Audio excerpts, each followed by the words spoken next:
Close your eyes and picture the ancient world, gold, marble, silk, and shimmering faces. But behind the elegance was a hidden cost. The powders, perfumes, and rituals of beauty were not harmless. They were dangerous, even deadly. Imagine seeking perfection while each brush stroke brought you closer to harm. Tonight, we'll uncover those secrets together. Get comfortable, relax, and don't forget to like, subscribe, and share your thoughts in the comments. This is the dark side of ancient beauty. When people today imagine ancient Egypt, the first images that often come to mind are not only pyramids or pharaohs, but also the striking faces that look back from temple walls and painted sarcophagi, heavy black eyeliner that stretched dramatically. Beyond the eyes, shimmering powders dusted over cheeks, and deep colors brushed across the lips. Beauty in Egypt was not merely decoration, it was identity. To be Egyptian, whether rich or poor, was to participate in a culture that believed appearances had deep meaning. But behind the allure of those painted faces lay a much darker truth. The very substances that gave Egyptians their famed elegance were, in many cases, slowly poisoning them. Beauty was not innocent. It was a dangerous ritual, an endless gamble with health in the pursuit of perfection. The fascination with the eyes was at the heart of Egyptian cosmetics. Both men and women rimmed their eyes with thick black lines of kohl, a mixture created from galena, a mineral form of lead. On the surface, this practice seemed practical. Egyptians believed the kohl shielded their eyes from the harsh desert sun and warded off eye infections, and to some extent, they were right. Studies of the compounds show that lead salts in kohl might have stimulated the immune system, offering protection against bacteria. But this benefit came with a deadly trade-off. Prolonged use of lead-based makeup allowed the metal to seep slowly into the body. Over time, this exposure could damage nerves, weaken bones, and create symptoms that no ancient physician could cure. Imagine running a finger along the rim of your eyelid each morning, painting on beauty and unknowingly drawing poison into your skin day after day. The glamour of black-lined eyes came at the cost of hidden suffering. Beyond the eyes, powders, made from malachite, a vivid green copper ore, were brushed across the eyelids to symbolize rebirth and protection. Green was sacred, a color of fertility, tied to the god Osiris. To wear green was not just to look appealing, it was to carry divine energy upon your body. But malachite, too, contained toxins that irritated the skin and eyes. A noblewoman reclining at her mirror, painting her lids with this bright shade, might have felt radiant in the moment, but her skin would redden, swell, and itch from repeated contact. The pursuit of divine beauty etched its price upon the flesh, and still, no one dared abandon it. To forgo cosmetics was to appear unkempt, even un-Egyptian. Better to suffer quietly than to risk appearing plain. The lips, too, became battlegrounds between allure and danger. Ancient recipes for lip colors included red ochre and carmine, the latter derived from crushed insects. These were mixed with fats or resins to produce pastes that gleamed under the desert sun. The effect was captivating, a flush of vitality across the face. But ochre carried impurities, and the fats could rot quickly in Egypt's heat, creating pastes teeming with bacteria. What was meant to seduce could easily inflame the lips, cracking them open and inviting infection. To kiss an Egyptian beauty might mean tasting not only perfume, but decay hidden beneath the sheen of color. Perfumes themselves became another source of hazard. Egyptians adored scents, crafting balms and oils from frankincense, myrrh, cinnamon, and countless exotic resins. Perfume was not luxury, it was necessity tied to cleanliness, ritual, and even the afterlife. Bodies were anointed for both attraction and spirituality, but many perfumes were heavy with unrefined oils that clogged pores and bred infections. The heat of the climate baked these concoctions onto the skin, trapping sweat beneath. What smelled divine at first could sour quickly, leaving rashes that lingered beneath the golden jewelry. To pursue beauty through scent was also to risk smothering one's own skin, and still, beauty in Egypt was not optional.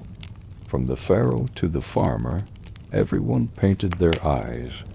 Cosmetics were a social equalizer, and refusing them was nearly unthinkable. Even the dead were adorned with makeup before burial, their faces painted so they might be recognized in the afterlife.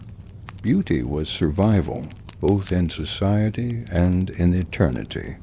To live without it was to risk exclusion, ridicule, and perhaps even spiritual danger. So Egyptians embraced their paints and powders despite the costs. Pain was acceptable, even invisible, when compared to the shame of being barefaced in a world where identity itself was tied to the brush. Imagine the scene. A noble woman seated before polished copper mirrors, servants grinding minerals into powders, others mixing pastes with oils in small alabaster jars. She leans forward, her face lit by the desert sun, and a servant carefully traces thick black lines around her eyes. The powder falls in tiny clouds, settling not only on her skin, but in her lungs. The lead and copper sink silently into her body. To the casual observer, she glows with elegance. To her peers, she embodies refinement. But beneath that perfection, her blood quietly fills with poison. And beside her, another woman prepares malachite for her own lids, knowing her eyes will redden and sting, but continuing anyway. This was beauty in Egypt, magnificent to behold, treacherous to wear. The obsession with beauty also extended to the skin itself. Pale complexions were coveted by the upper classes, a sign of wealth and leisure, untouched by the blazing sun of fieldwork. To maintain paleness, some Egyptians used chalky powders made of white lead, a substance deadly in prolonged contact. Each application created an illusion of refinement while embedding toxins into the flesh. Over years, such habits weakened the body, leaving skin thin and fragile, prone to illness. Yet those who wore the powders did so proudly, convinced that appearance outweighed any hidden danger. To be pale was to announce status, and status was survival. Even jewelry, so often seen as harmless decoration, could betray its wearer. Copper and bronze ornaments tarnished quickly, leaving green stains upon the skin. Gold was safer, prized for its purity, but not everyone could afford it. The poor wore cheaper metals, often coated with substances that irritated and infected the skin when sweat corroded them. A bracelet might gleam at dawn and fester by dusk, leaving sores beneath its beauty. Still, no one went without adornment. To walk bare of ornament was to invite disdain. What is most striking about all of this is the silence that surrounded the dangers. There were no treatises condemning cosmetics, No great outcry against their poisons. Pain and illness were endured, quietly, almost as if they were part of the cost of living. Beauty demanded sacrifice, and Egyptians gave it willingly. The woman with the swollen eyelids did not throw away her malachite. She simply reapplied it the next day. The man whose lips, cracked from ochre, still painted them again before walking into the marketplace. In Egypt, beauty was a duty, and duty left no room for complaint. Consider for a moment how different this was from modern views of cosmetics. Today, warnings cover every product. Regulations monitor ingredients, and consumers are armed with information about safety. In ancient Egypt, no such system existed. Experimentation ruled, and tradition enforced compliance. A recipe passed down from mother to daughter was sacred, not to be questioned. And so the cycle of poisoned beauty continued for centuries, embedded into daily life as firmly as farming or worship. Perhaps the most haunting image is that of the painted dead. In tombs across Egypt, archaeologists find faces still adorned, with eyeliner and powders, long after flesh has turned to dust. These painted remnants whisper of a culture that believed beauty was eternal, even as the substances they used betrayed the living. The irony is almost cruel. In striving to preserve beauty, they hastened suffering. The ancient Egyptian painted. Face was not just a symbol of elegance. It was a mask hiding slow decay. And so, the story of cosmetics in Egypt is not one of harmless adornment, but of quiet tragedy. Every painted line, every shimmering shade, every fragrant balm carried within it the shadow of danger. The Egyptians built pyramids to last forever, but they also built a culture where beauty was worth pain, worth risk, even worth death. Painted. Faces gleamed in the sun. Yes, but beneath the surface, poisoned skin told another story, one the ancients never spoke aloud, but which still lingers today in the artifacts they left behind. In the ancient world, beauty was never neutral. It was a statement of who you were and where you belonged. Nowhere was this more true than in Greece and Rome, where skin color became a visible marker of class, leisure, and desirability. To the modern ear, it may sound strange, but for centuries, pale skin was the ultimate symbol of beauty. Not pale in the sense of natural complexion, but unnaturally white, ghost-like, powdered to perfection. This whiteness did not come from nature. It was crafted and forced and maintained through dangerous practices that carried hidden costs. Behind the powdered faces of elegant Roman matrons and the smooth cheeks of Greek, women lay a world where beauty quietly poisoned its wearers. In both Greece and Rome, the logic was simple. Pale skin showed that one was above labor. A farmer working beneath the Mediterranean sun grew tanned and weathered, his skin bronzed by necessity. A woman of high status, however, spent her days indoors, shaded by colonnades and cooled by breezes.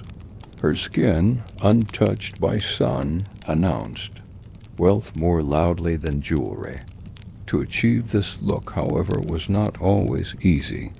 Even the wealthiest women found themselves marked by time, the sun, or the imperfections of nature.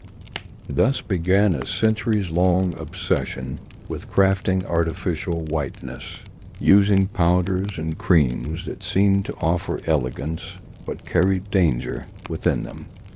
The most famous of these cosmetics was ceruse, a substance made from white lead. Applied as a paste to the face and arms, ceruse created a smooth, flawless pallor. To To Roman eyes, it was stunning. A face like marble, a body like a statue come to life.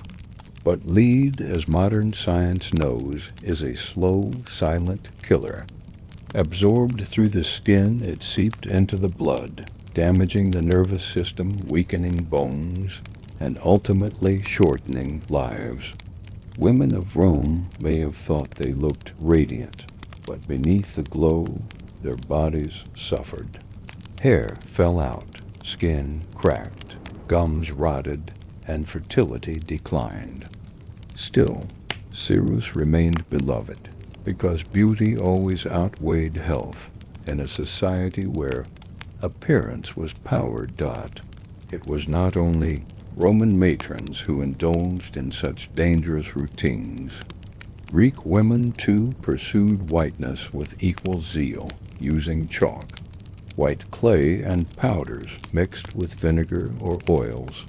The goal was the same: to look untouched, refined, distant from the world of labor.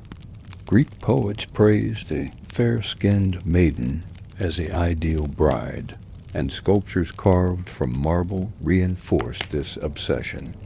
Statues gleamed white, not because they were meant to represent real life, but because whiteness had become a symbol of divine perfection. Ironically, we now know many Greek statues were originally painted in vibrant colors, but centuries of erosion stripped them bare, leaving the impression that whiteness itself was eternal. In reality, it was a constructed ideal, one maintained at great personal risk by the women who strove to embody it. These powders did not merely sit on the surface of the skin. Mixed with oils or honey to create creams, they clung tightly, seeping slowly into pores. Women wore them for hours, sometimes days, before washing them off with abrasive substances like pumice or vinegar. The removal itself was damaging, stripping away natural oils and leaving skin raw and vulnerable.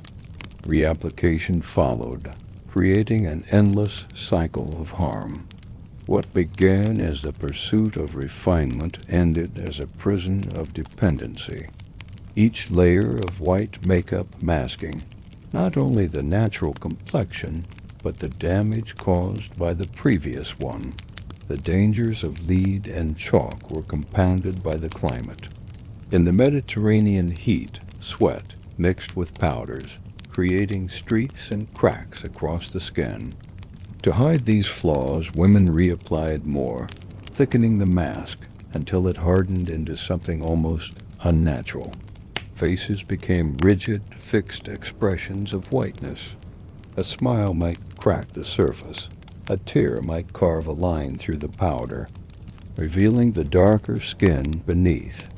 Maintaining the illusion required constant attention, endless jars of cosmetics, and the acceptance of physical discomfort. Beauty was not only painful, it was exhausting. Men, too, were not entirely exempt. While Roman ideals of masculinity discouraged overt cosmetic use, some men applied powders lightly to smooth their complexions. Emperors and actors were rumored to indulge in creams and perfumes, blurring the line between refinement and excess. Criticism followed, of course. Moralists, like Seneca, condemned such vanities as signs of weakness. But the fact remained. Even power could not resist the lure of artificial beauty. And yet the burden fell most heavily upon women, whose value in society was often measured through their appearance. To neglect cosmetics was to risk ridicule. To appear pale and flawless was to secure admiration. Perfumes and skin creams added another layer of danger. To maintain a smooth surface, women mixed animal fats, waxes, and resins with their powders. These concoctions spoiled quickly in the heat, souring into rancid films that irritated the skin. Still, they were applied daily, their stench masked. by heavy perfumes. Scents themselves, though prized, carried risks. Extracts of flowers and spices were mixed with oils in concentrations that caused allergic reactions, rashes, and even respiratory issues, yet no woman dared abandon them. 2. Smell of sweat was to risk social ruin. Better to suffer quietly beneath a mask of fragrance than to appear human. The paradox of Roman and Greek beauty was this. While society praised natural grace, it demanded artifice to achieve it. Philosophers like Plato might extol the virtues of simplicity, and poets might sing of maidens fair by nature. But in practice, every noble woman maintained her arsenal of creams and powders.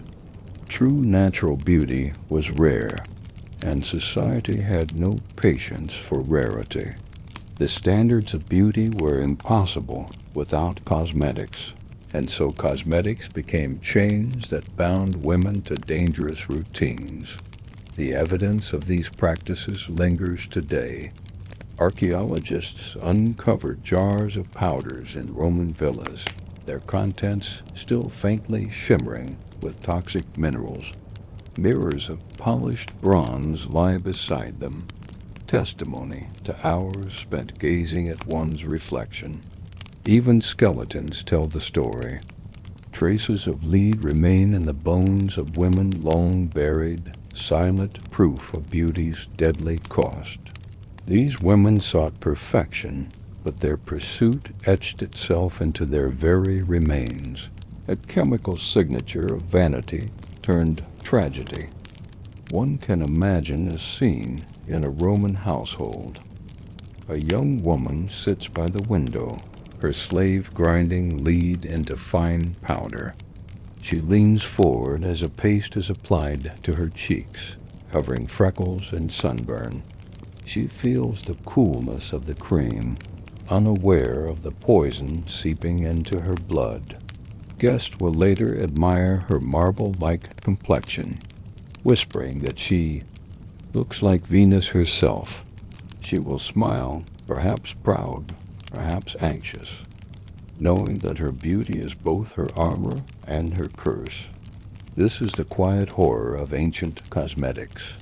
No whip cracked, no chains bound her, and yet she was enslaved all the same, trapped by standards that demanded she sacrifice health for appearance. In the end, the allure of pale skin and grease. And Rome was not truly about beauty alone. It was about status, control, and survival. To appear pale was to mark oneself as wealthy, desirable, worthy of marriage or respect. To appear sun-darkened was to risk being mistaken for a slave, a laborer, someone of lesser worth. These associations cut deep, shaping choices that endured. For generations, the powders of lead and chalk were not just cosmetics. They were weapons in the battle for social standing. And though they inflicted wounds invisible to the eye, those wounds accumulated silently until bodies broke down under the weight of vanity. Thus, the legacy of whitened skin in antiquity is both haunting and familiar. Even today, beauty industries sell creams that promise lighter complexions, smoother skin, eternal youth. The substances have changed, the jars are modern, but the logic remains ancient. To be beautiful is to suffer is to belong, and to belong is worth the cost. For the Greeks and Romans, that cost was hidden in the powder, a mask of deadly white that dazzled the eye, even as it slowly destroyed the life beneath. In the ancient world, colors were more than decoration. They were power, seduction, identity. To paint the lips red, to flush the cheeks with crimson, to dust the skin with a tint of vitality, was to announce oneself to the world in ways words could not.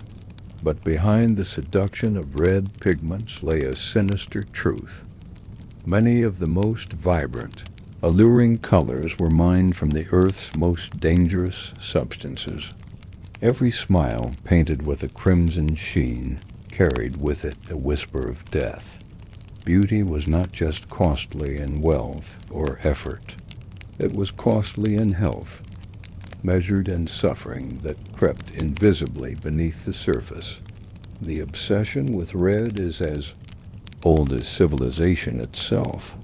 Across Mesopotamia, Greece, Rome, Egypt, India, and China, the color red symbolized life, passion, fertility, and power. Lips tinted with crimson seemed full of vitality, as though blood itself pulsed through them, more vibrantly than in others. To see a woman with painted lips was to see an embodiment of desire, youth, and energy. But how was such color achieved centuries before modern chemistry? The answer was through substances that nature never meant for human consumption. One of the most common pigments was cinnabar, a brilliant red mineral that gleamed like fresh blood when ground into powder. Cinnabar is mercury sulfide, beautiful, yes, but lethally toxic. When applied as a cosmetic, it leached mercury into the body, damaging organs, weakening the mind, and slowly unraveling health. Yet cinnabar was beloved, painted onto lips and cheeks across the ancient world. Roman women adored its sheen, applying it despite complaints of irritated skin and sores. Chinese elites wore it as rouge, associating it with wealth and nobility. To possess cinnabar was to command beauty and prestige, and to wear it was to court danger willingly. Another pigment came from vermilion, also mercury-based, which later became so prized it was called the color of emperors. Its glow was unmatched, a shade so vivid it seemed alive. But like cinnabar, it poisoned those who wore it. Women who painted their lips daily with vermilion unknowingly consumed traces of mercury with every word, every sip of wine, every kiss. Their allure was undeniable, but their health was silently sacrificed. A Roman banquet might glitter with laughter, music, and red-lipped smiles, but beneath the glamour, slow decay spread unseen. Not all reds were mineral-based. Some were drawn from the bodies of insects. In Mesopotamia, and later in Rome, carmine was created from the crushed bodies of cochineal and kermes insects. The pigment produced a deep, lasting red that clung stubbornly to skin and fabric alike. To the eye, it was mesmerizing, but the method was gruesome. Thousands of insects were harvested, dried, and pulverized to produce a single batch. While less toxic than cinnabar, carmine carried its own risks, irritating the skin and lips. Yet it became a staple, a sign of refinement, and a whisper of exotic luxury. The lips of noble women shone crimson, not from nature's blessing, but from the powdered remains of tiny creatures sacrificed in the name of beauty. The dangers of these pigments extended beyond cosmetics. Many were also used to dye fabrics, paint walls, and even color foods. Exposure was constant, unavoidable, and cumulative. For women, especially those of high status, daily use of these pigments built up in their bodies until tremors, weakness, and illness emerged. The connection between beauty and suffering was intimate, inseparable. A woman might be admired for her radiance, even as her body slowly betrayed her beneath the weight of poisoned dot. Consider the rituals of preparation. In Rome, a matron seated at her dressing table might watch as servants ground cinnabar into fine dust, mixing it with vinegar, and oil to create paste. The scent was sharp, the color dazzling. She leaned forward, lips parted, as a servant dabbed it on with a delicate brush. The mirror reflected perfection. Crimson lips, radiant cheeks, eyes shining with kohl. Guests would later whisper about her beauty, the glow that set her apart from others. But what they could not see was the mercury seeping into her veins, building, slowly, inevitably. Beauty had a taste, a price, and she paid it willingly. The allure of red was not limited to women. In some cultures, men too embraced its power. In ancient India, warriors sometimes tinted their bodies with red pigments before battle, a sign of vitality and ferocity. In Rome, actors on stage painted their faces with rouge to appear more expressive under torchlight. Theatrical beauty was as dangerous as domestic elegance. Both demanded sacrifices hidden behind applause and admiration. The crimson charm was universal, its danger ignored in favor of its allure. But it is striking how knowingly these practices were embraced. Evidence suggests that even when irritation, sores, and illness followed the use of pigments, people did not abandon them. Instead, they believed that discomfort was a natural part of the process, or they sought remedies to soothe the symptoms while continuing the habit. Beauty was never seen as harmless. It was understood, at least in part, to demand endurance. Sore lip was not a warning, but a reminder of the price paid for perfection. The symbolism of red intensified this obsession. In rituals, red was tied to vitality and protection, used in amulets and charms. To wear red on the lips was not merely to attract. It was to shield oneself with the color of life itself. The paradox was cruel. The very pigment meant to represent. Vitality was the same one that drained it away. Ancient beliefs cloaked danger in symbolism, transforming poison into charm. And so the crimson lips that smiled at festivals and feasts were not only objects of desire, but also monuments to a quiet, deadly contradiction. The legacy of these pigments remains haunting. Archaeologists uncovered jars still flecked with vermilion, rouge cakes hardened by centuries, traces of mercury lingering in burial sites.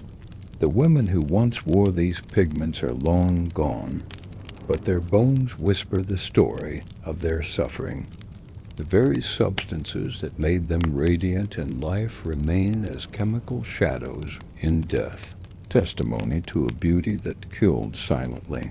What makes this story more compelling is how little has changed. Even today, the cosmetics industry grapples with the dangers of pigments, the risks of contamination, the ethics of sourcing. The desire for crimson lips has never vanished. It has only shifted in form. Modern lipsticks still promise allure, seduction, transformation. The substances may be less toxic, but the logic is the same. To paint the lips red is to command attention, to wield beauty as power. The ancient world did not invent this desire. It merely revealed how deeply humanity is willing to suffer for it. So, when we imagine the crimson lips of an ancient Greek maiden or a Roman matron, let us not see only elegance. Let us see the dual truth: beauty and poison, charm and decay, allure and suffering. The dangerous colors of the ancient world were not accidents. They were choices, deliberate, persistent, and fatal. Every painted smile was a mask, dazzling in its vibrancy, deadly in its substance. And behind those masks lay the quiet tragedy of lives shortened, bodies weakened, all in the name of beauty. If the eyes were the windows of the soul and the lips the seal of seduction, then hair was the crown of beauty in the ancient world. Across civilizations, from Mesopotamia to Egypt, from Greece to Rome, hair was never just hair. It was identity, status, and power. A full head of shining locks, carefully styled and adorned, could elevate someone from ordinary to divine in the eyes of others. But just as with skin and lips, the quest for perfect hair often turned dangerous. Behind the curls and braids, behind the perfumes and wigs, lay hidden costs that few acknowledged yet nearly everyone endured. Ancient beauty demanded sacrifice, and the crown of hair was no exception. The ancient Egyptians were masters of hair artistry. They believed that grooming the hair was essential not only for beauty, but for hygiene and spirituality. Elaborate wigs became common among the wealthy, crafted from human hair mixed with plant fibers or even wool. To wear a wig was to display wealth and refinement, and wigs were styled with as much care as the natural hair beneath them. But maintaining these wigs was no simple task. They were coated with oils and resins to keep them in place, substances that trapped heat and sweat. Against the scalp, in the relentless Egyptian sun, the scalp beneath would become irritated, inflamed, and often infected. Lice, ever present in ancient societies, thrived in these conditions, turning elegance into torment. The oils themselves were another source of danger. Egyptians adored perfumed oils, concoctions of castor, almond, or animal fats, mixed with fragrant herbs and resins. These were poured onto wigs and natural hair alike to add luster and scent. While they produced an immediate glow, they also suffocated the scalp, blocking pores and encouraging fungal infections. Over time, the heavy oils weakened hair roots, leading to baldness, the very condition wigs were meant to conceal. The irony was cruel. The more one pursued elegant hair through oils, the greater the risk of losing hair altogether. For men, shaved heads covered by wigs were a sign of cleanliness and control. Priests, for example, shaved their heads completely, wearing wigs as symbols of ritual purity. Yet the very act of constant shaving invited cuts and infections, worsened by the application of perfumes and ointments that were rarely sterile. Beneath the polished surface of wigs and oils was a cycle of irritation and decay, endured silently in the name of beauty and status. In Greece, hair carried equally deep symbolism. Women were expected to maintain long, flowing locks, often braided intricately or bound with ribbons. Loose, shining hair was tied to femininity and fertility, celebrated in poetry and sculpture. To enhance this ideal, women turned to dyes and treatments. Some bleached their hair with mixtures of vinegar and herbs, exposing themselves for hours to the Mediterranean sun while the concoction worked. This process dried the hair, left it brittle, and often caused it to fall out in clumps. Yet light-colored hair became so fashionable that women accepted the damage as the cost of desirability. A Greek maiden with pale golden hair was admired endlessly, her suffering dismissed as irrelevant compared to the beauty she displayed. Roman society took this obsession to new heights. In Rome, hairstyles were statements of identity, shifting with fashion as quickly as politics. Matrons piled their hair into towering arrangements, sculpted with pins, wires, and waxes. Wigs imported from conquered regions, especially blonde hair from Gaul and red hair from Germany, became prized commodities. A Roman woman wearing a blonde wig announced wealth and cosmopolitan taste, even if the wig was sewn from the hair of enslaved women taken in war. The wigs themselves, however, were heavy, itchy, and suffocating. Oiled and perfumed, they often carried lice from their original owners, spreading infestations among the Roman elite. But no one cared. Fashion was worth the torment to die. Their hair, Romans used substances that bordered on the grotesque.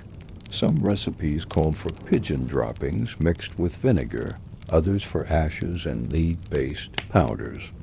Applied daily, these mixtures corroded the scalp, producing sores that oozed beneath carefully styled locks. The smell was foul, but the appearance mattered more.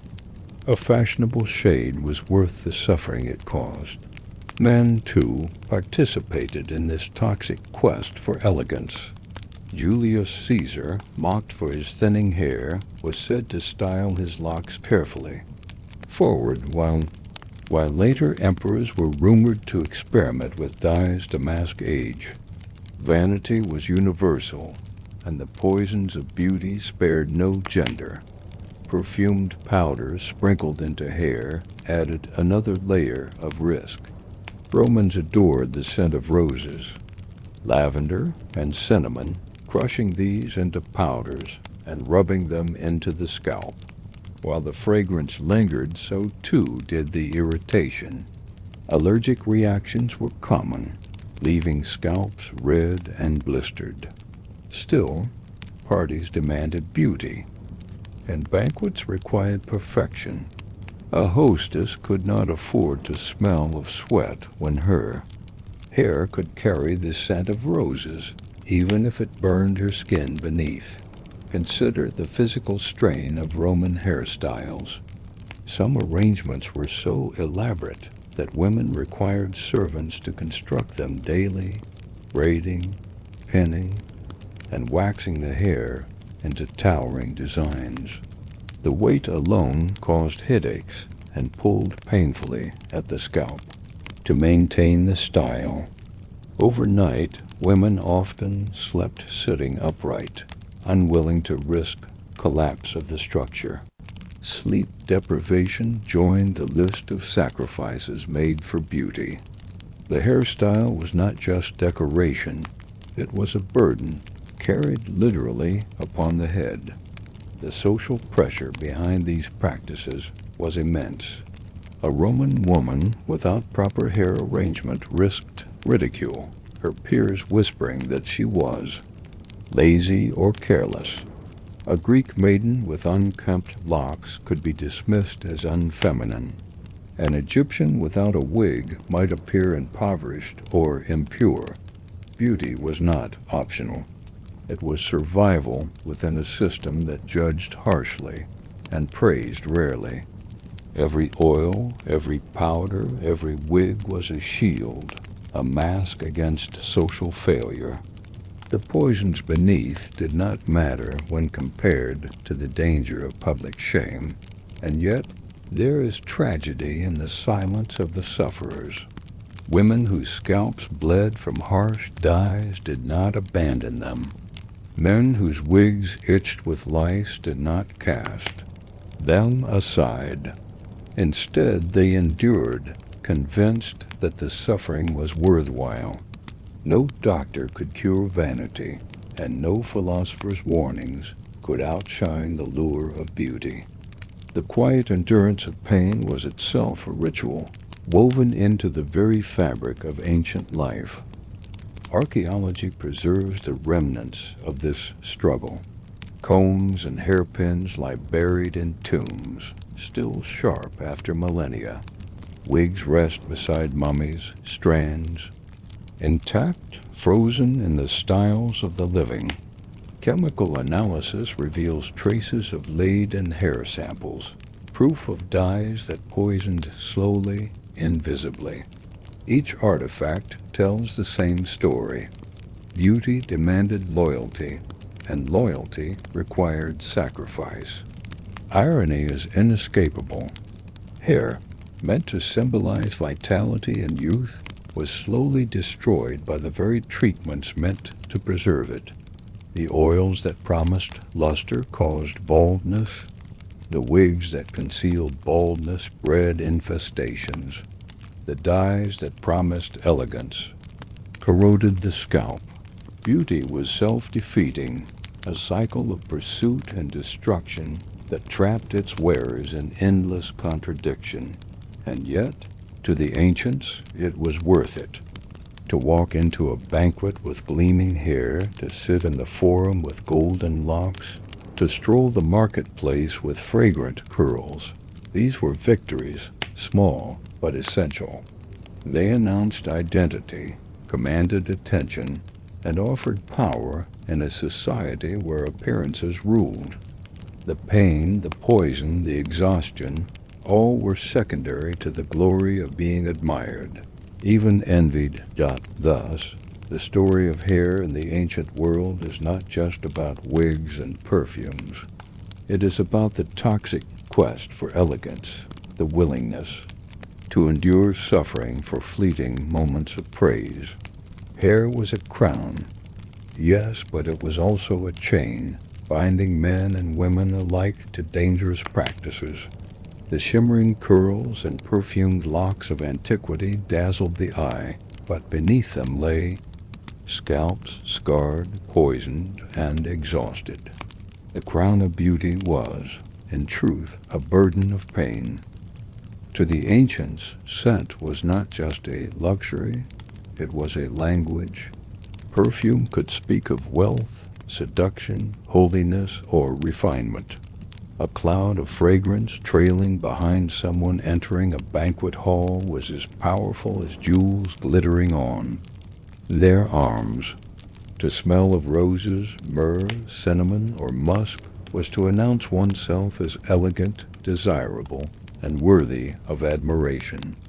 Yet behind the intoxicating allure of perfume lay a truth, both unsettling and dangerous. The ancient pursuit of fragrance often poisoned the body, weakened health, and chained people to substances they could not resist. Beauty was not merely seen in antiquity. It was inhaled, absorbed, and endured. Perfume making in the ancient world was a complex art, blending oils, resins, herbs, spices, and animal extracts. In Egypt, jars of scented oils were as essential to a noble household as bread or wine.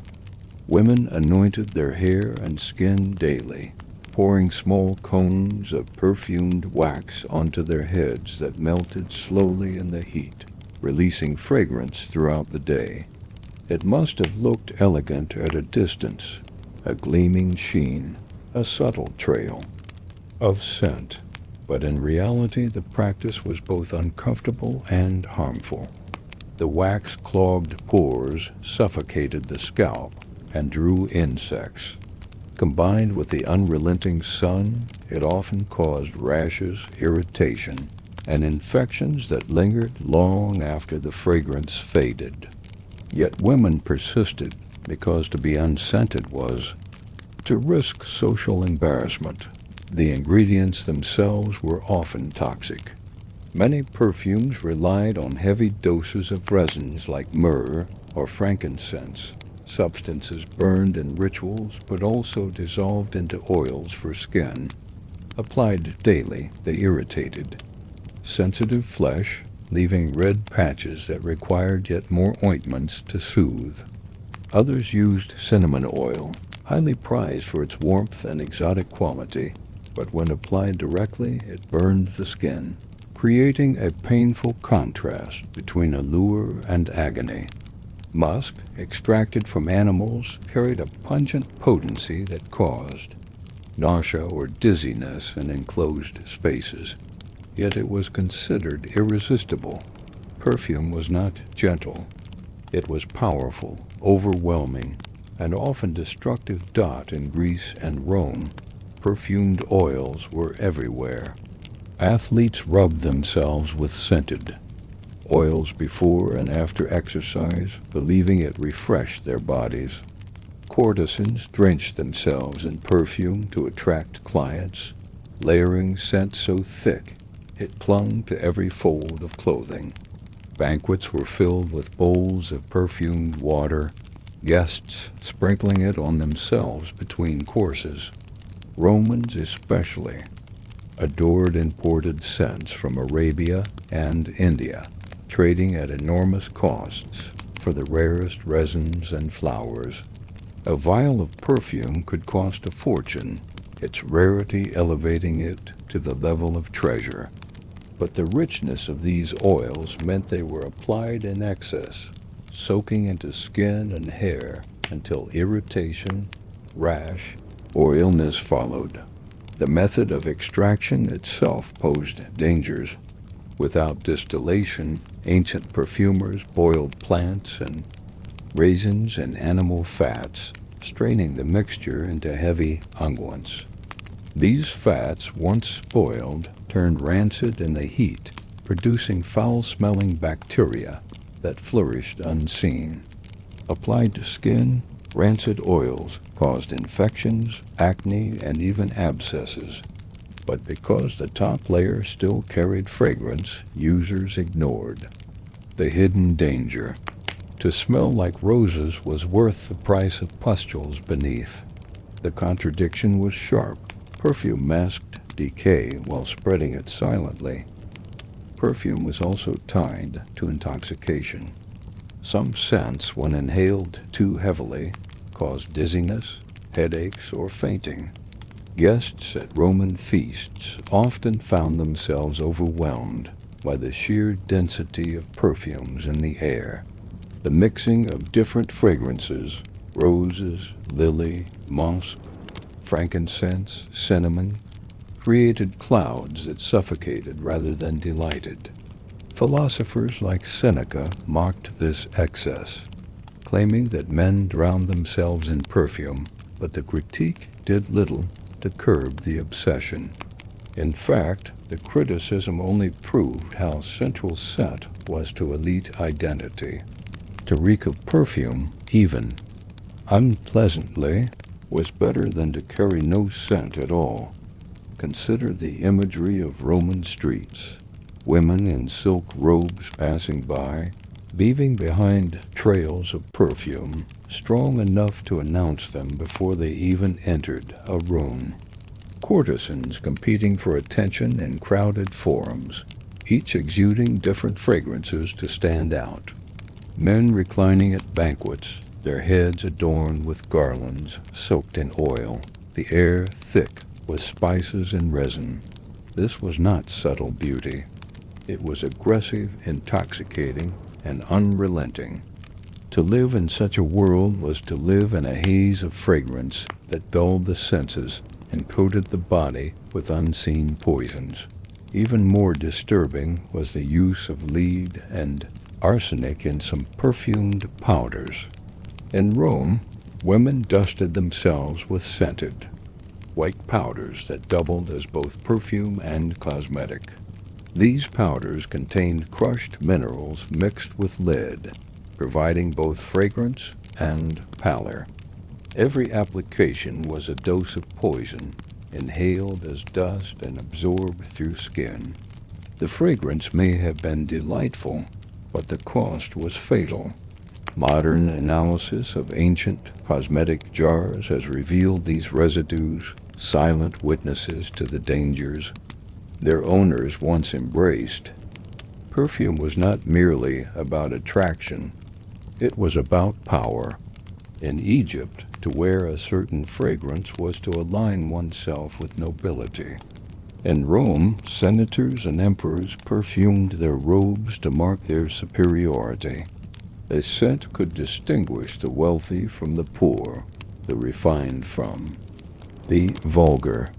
It was an invisible cloak of identity, so essential that going without it was unthinkable. The psychological weight of this expectation ensured that even when perfumes caused suffering, they were never abandoned.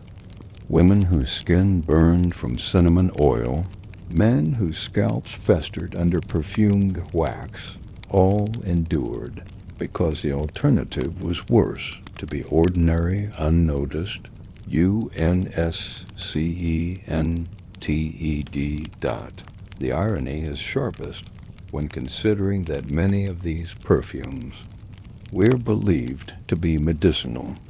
Raisins and spices were thought to strengthen the body, calm the mind, or even prolong life. In reality, they did the opposite.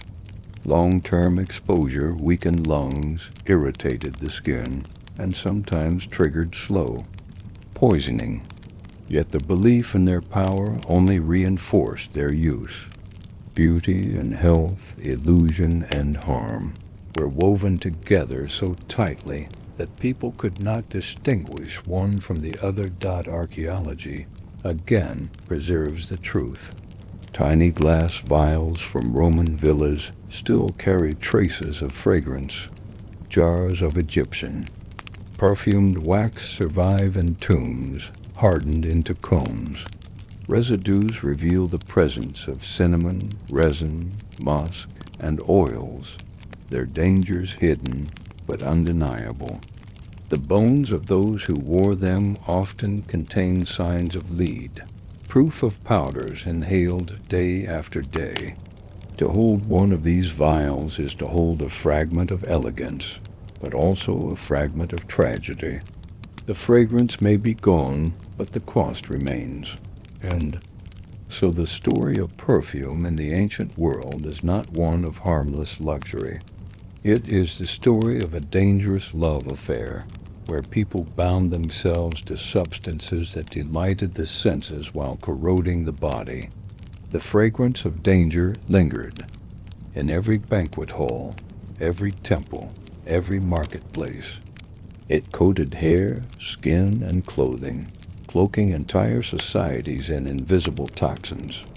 And yet no one abandoned it, because perfume was not optional.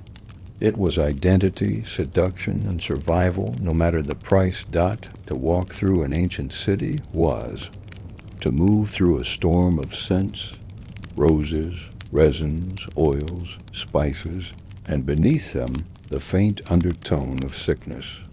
This was the paradox of the ancient pursuit of beauty.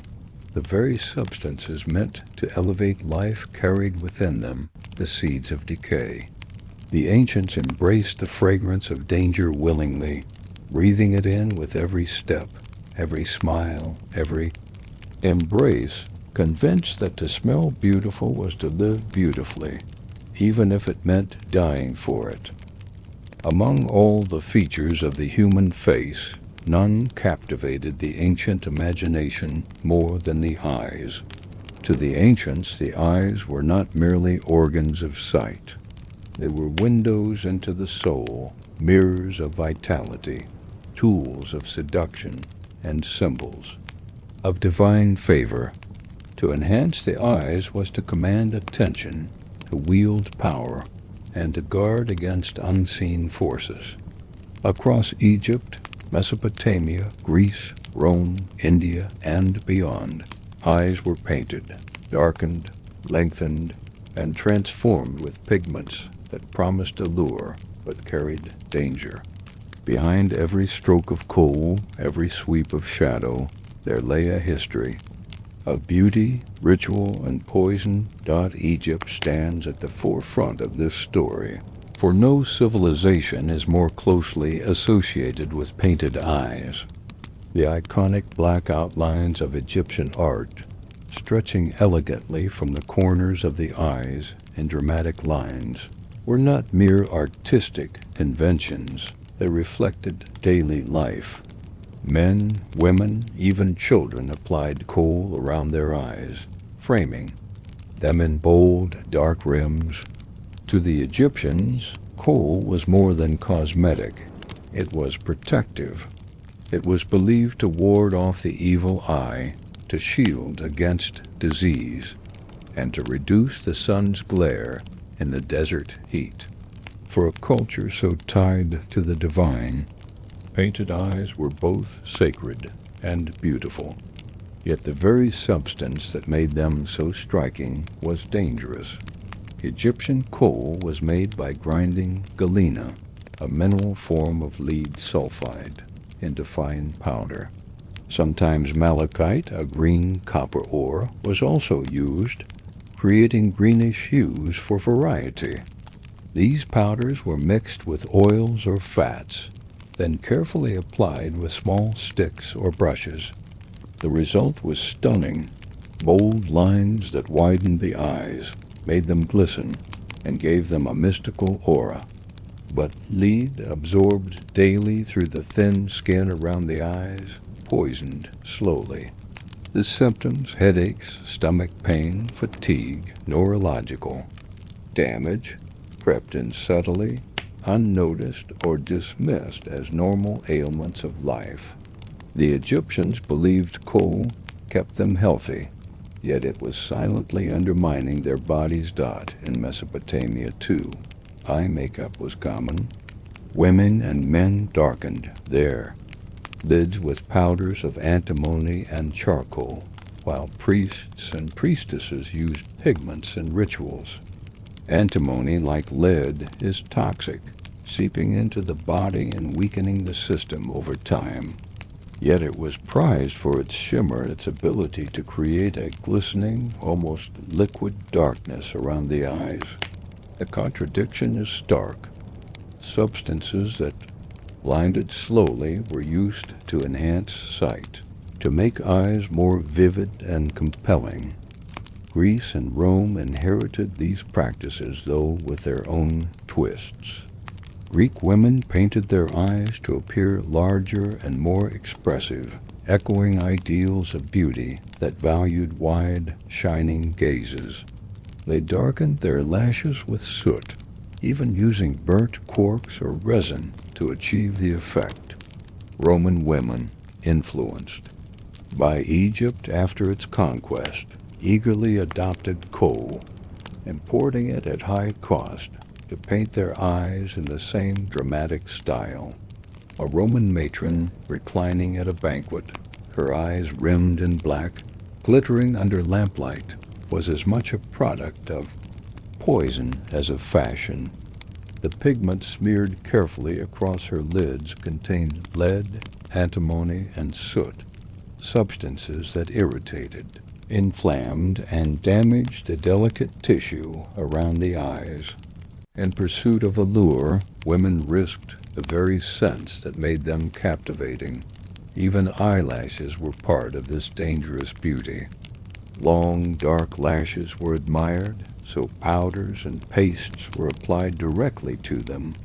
Some recipes involved mixtures of soot, ash, and lead, dabbed carefully onto lashes to thicken and darken them.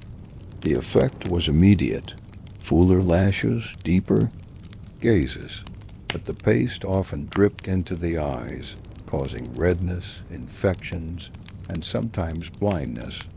Physicians like Pliny the Elder recorded both the recipes for such cosmetics and the ailments they caused, a testimony to how deeply entangled beauty and harm were in Roman life. The symbolism of painted eyes was as important as their aesthetic. In Egypt, the extended lines drawn from the corners of the eyes resembled the eye of Horus, a symbol of protection and divine power. Wearing coal was not just vanity. It was a ritual act, a shield against evil spirits and disease. To abandon eye paint was to risk not only social ridicule, but spiritual danger. In India, too, coal, kyle, was believed to protect infants from the evil eye, and so even babies had their eyes lined with toxic pigments. The paradox was cruel. Parents painted their children's eyes to protect them, while unwittingly exposing them to poisons that could weaken their health. The process of applying kohl was itself an intimate ritual. In Egypt, small cosmetic palettes and applicators were placed in tombs, suggesting that painted eyes were as essential in death as in life. A noblewoman preparing for a feast might sit before a polished bronze mirror, her servant grinding galena into powder, dipping a slender stick into the mixture, and drawing careful lines along her lashes. The sting of the powder in her eyes was sharp, but it was dismissed as proof of its power. Pain was folded into beauty, accepted without question. The allure of painted eyes was not reserved for women alone. Men in Egypt, Mesopotamia, and even Rome lined their eyes for beauty and protection. Soldiers sometimes painted their lids, believing it reduced glare in the sun and made them appear more fearsome in battle. Priests used eye paint in rituals to signify their closeness to the divine. In these cases, the danger was universal, uniting men and women in shared exposure to toxins for the sake of beauty, power, and belief. The long-term effects of these practices were devastating. Chronic exposure to lead and antimony damaged the nervous system, weakened bones, and reduced fertility. Eye infections became common, and blindness was not rare. Yet the cultural force behind painted eyes was so overwhelming that these risks were ignored. A woman without painted eyes in Rome might be dismissed as plain. A man without kohl in Egypt might be seen as unprotected. The need to conform outweighed the instinct to survive. Archaeological evidence reinforces the extent of this obsession. Thousands of cosmetic jars, applicators, and palettes have been found in tombs and ruins. Some still contain traces of black and green powders, their chemical analysis revealing high concentrations of lead and antimony. These objects speak of lives devoted to beauty, of rituals repeated daily, of dangers endured silently. The shimmering, black lines painted on the walls of tombs are echoes of real faces, painted and poisoned in life. What is most haunting is the resilience of these practices. Even today, kohl remains popular in parts of the world, applied for beauty and protection.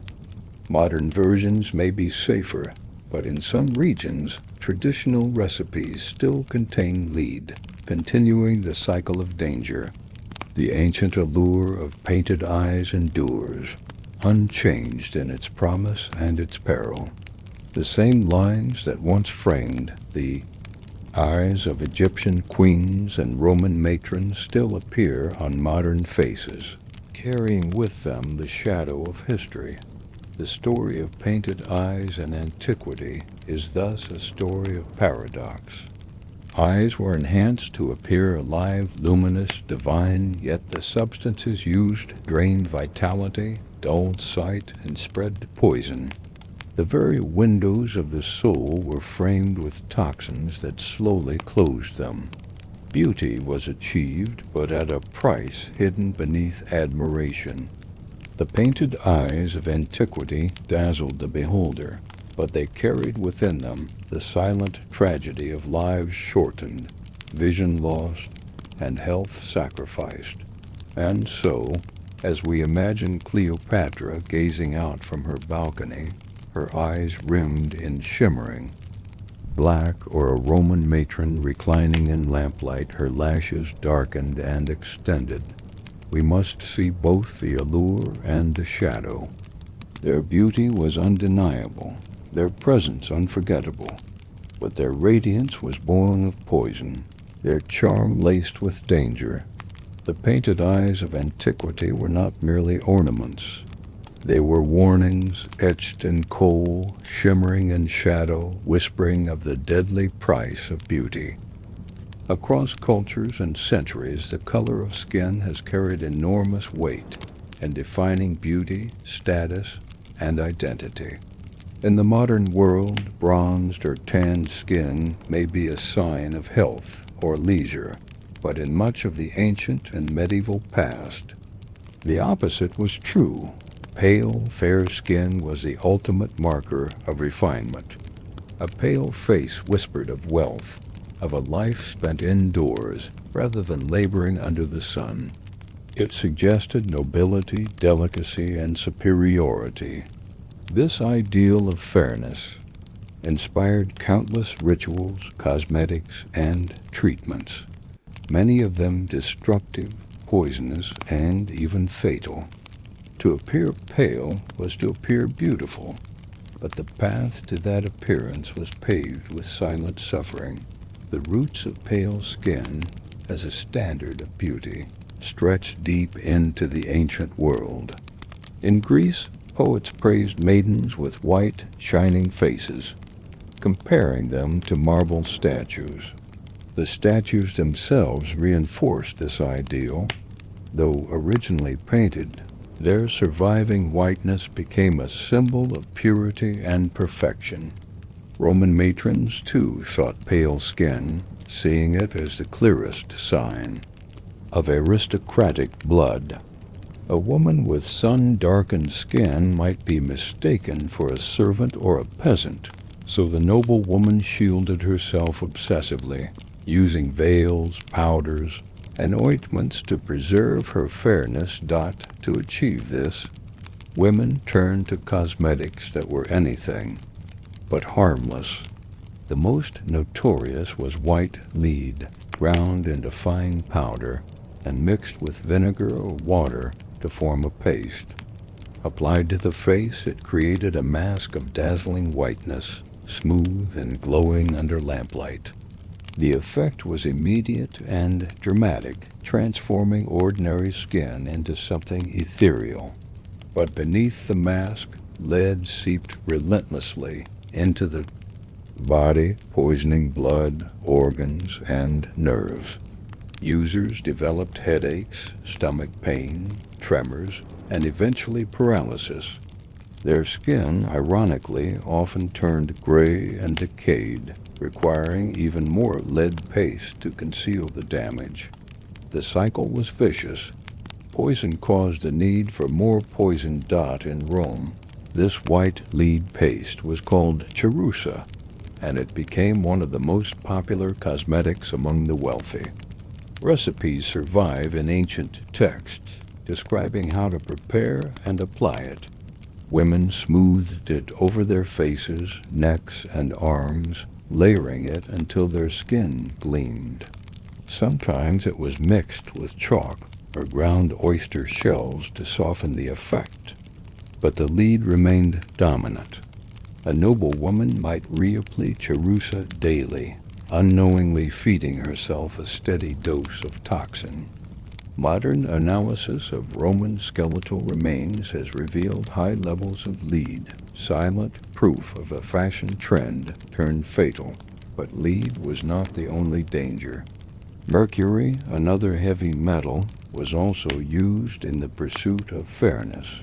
In both Rome and later medieval Europe, cinnabar, a mercury ore, was ground into powders that served as both whiteners and rouges. Women dabbed it on their cheeks to create a pale base with a flush of color. Mercury, however, is one of the most dangerous substances known to humanity. Absorbed through the skin, it attacks the nervous system, causing tremors, hallucinations, and death. To imagine a Roman matron reclining at a feast, her cheeks glowing with cinnabar, is to imagine a woman slowly poisoning herself for the sake of admiration. The obsession with pale skin was not limited to the Mediterranean. In China and Japan, fairness became an equally powerful ideal. Ancient Chinese poetry praised women with skin like snow, comparing whiteness to purity and elegance. To achieve this, women used rice powders, pearl dust, and sometimes mixtures that contained toxic metals. In Japan, oshiroi, a white powder often containing lead, was applied thickly to the face by geishas and court ladies alike. The smooth, porcelain-like result was mesmerizing, but the poisons beneath were inescapable. The symbolism of fairness ran deeper than vanity. It carried social meaning. Pale skin meant freedom from labor, a life of leisure that only wealth could provide. It suggested fragility, delicacy, and refinement, traits prized in women especially. A pale woman was imagined as untouched by the harshness of the world, her beauty preserved by privilege. To darken was to descend, to risk being mistaken for a peasant or slave. Thus, fairness became not just beauty but identity, enforced by society and embraced even at great personal cost. The daily rituals of maintaining fairness were demanding. Women shielded themselves from the sun with parasols and veils. They bathed their faces in milk, believing it softened and lightened the skin. They applied mixtures of honey, vinegar, and chalk to whiten and smooth their complexion. And above all, they turned to powders and pastes that promised instant transformation. The sting of application, the faint metallic taste that sometimes crept into the mouth, the persistent headaches, these were dismissed as small prices for beauty. Pain was folded into ritual, normalized by repetition. The irony is sharp when we consider that fairness was often unhealthy in itself. A pale face devoid of sun lacked vitamin D, leading to weakness, bone pain, and illness. Many aristocrats suffered from rickets, their bodies weakened by the very seclusion that preserved their beauty. Yet this weakness was sometimes admired, interpreted as delicate refinement.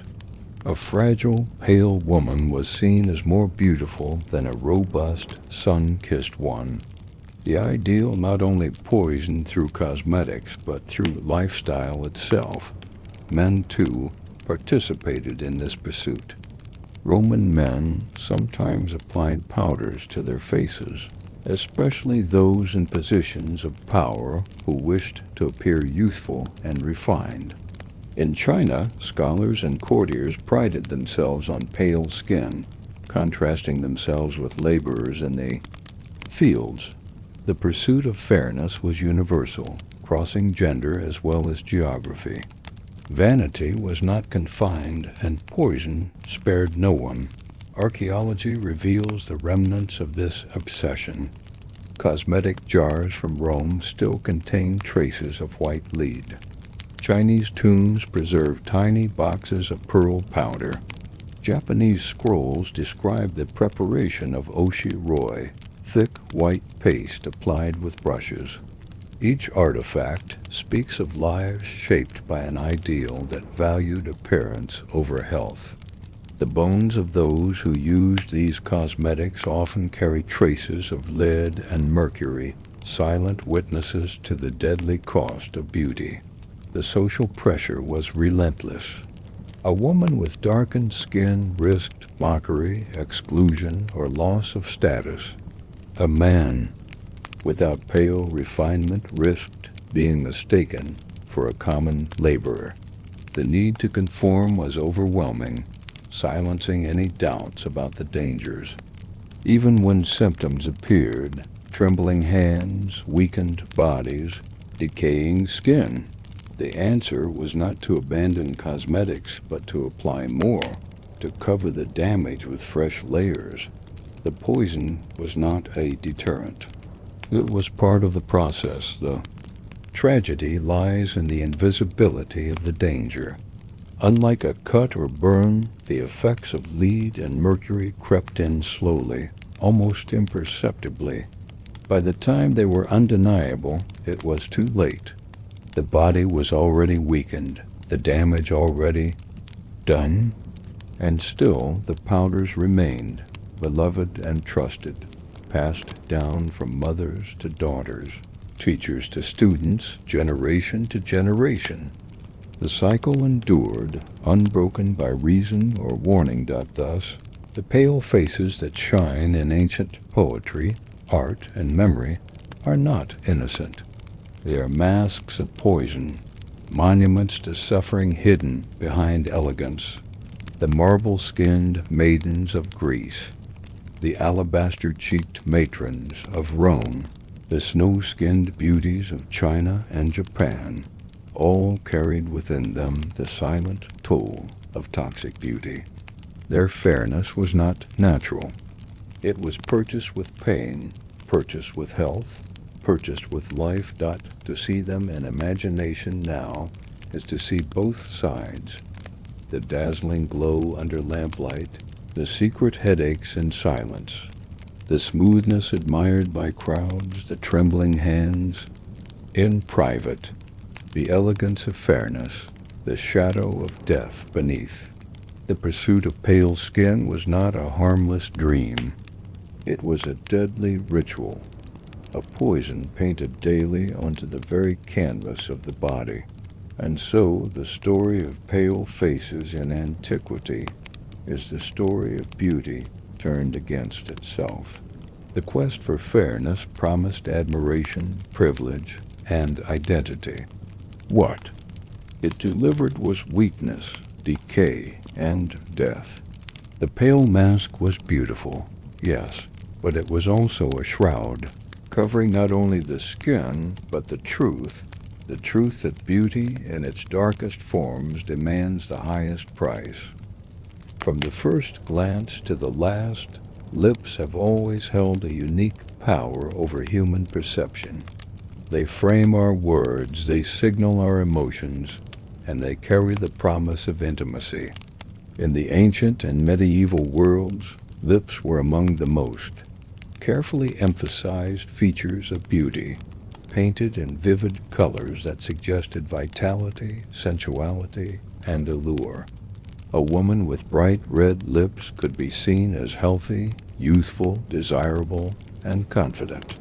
Yet behind the glow of rouge and the shimmer of vermilion lay some of the deadliest substances known to humankind. The pursuit of beauty through lip color was not simply harmless decoration. It was a practice steeped in poison. The origins of painted lips stretch far back into antiquity. Archaeologists have discovered traces of lip paints in Mesopotamian tombs, where women ground semi-precious stones into powder and mixed them with oils to create shimmering tints. In Egypt, lips were colored with red ochre, a mineral pigment that provided a deep, earthy red. For Cleopatra, whose beauty was immortalized in legend, lip color was essential. Historical records suggest she used crushed carmine beetles to produce a striking crimson hue, mixed with beeswax and oils to form a paste. The effect must have been captivating. Crimson lips framed by darkly painted eyes, a face shimmering in lamplight. Yet even here, danger lurked. Some of these pigments contained trace amounts of mercury or lead, seeping slowly into the skin with every application. In Rome, lip color became an essential part of feminine display. Aristocratic women smeared their mouths with mixtures of red, lead, and cinnabar, a mercury sulfide ore. These substances produced a bright, dazzling red that shimmered in the light of the forum or the glow of banquet lamps. The sight of such lips conveyed vitality and health, but both lead and mercury were catastrophic poisons. Lead weakened the nervous system, caused tremors and decay, and eventually disfigured the very face it adorned. Mercury attacked the brain, bringing madness, hallucinations, and death. Roman women, admired for their glowing lips, were often suffering silently from the poisons they carried on their skin. The irony is cruel. The lips that smiled seductively, whispered in intimacy, or commanded respect were also the lips of a body being slowly destroyed. Beyond Rome, lip paints flourished in other cultures as well. In India, red lips were considered a sign of sensuality and refinement. Women used betel nut mixtures which stained the lips a deep red when chewed, leaving a permanent tint. The betel quid, a blend of areca nut, lime, and other ingredients, became a cultural staple, passed between lovers, offered in ceremonies, and used for daily beauty. Yet the betel nut is carcinogenic, its habitual use linked to oral cancers and decay. Lovers may have exchanged crimson smiles, but they also exchanged sickness. In China, lips were painted with mixtures of cinnabar, plant dyes, and waxes. Court ladies applied these paints meticulously, creating small, delicate shapes, sometimes painting only the center of the lips for a subtle bloom of color. Poems describe these lips as blossoms, delicate and inviting. But cinnabar, again, brought mercury into the bloodstream. Women in the imperial courts suffered tremors, weakness, and decline, even as their lips glowed with beauty. The romantic verses praising their allure concealed a darker truth. Beauty was literally eating them alive from within. Japan, too, developed its own traditions. Geishas and courtesans used a mixture called bani, derived from safflower petals, to tint their lips. Though less toxic than cinnabar or lead, bani often contained additives that made it harmful. Over time, imported recipes included vermilion pigments, once again introducing mercury into the mix. The bright scarlet lips of a geisha, glowing against her porcelain white skin, symbolized refinement and elegance. Yet the elegance was fragile, carried on substances that shortened life. The symbolism of red lips was profound across cultures.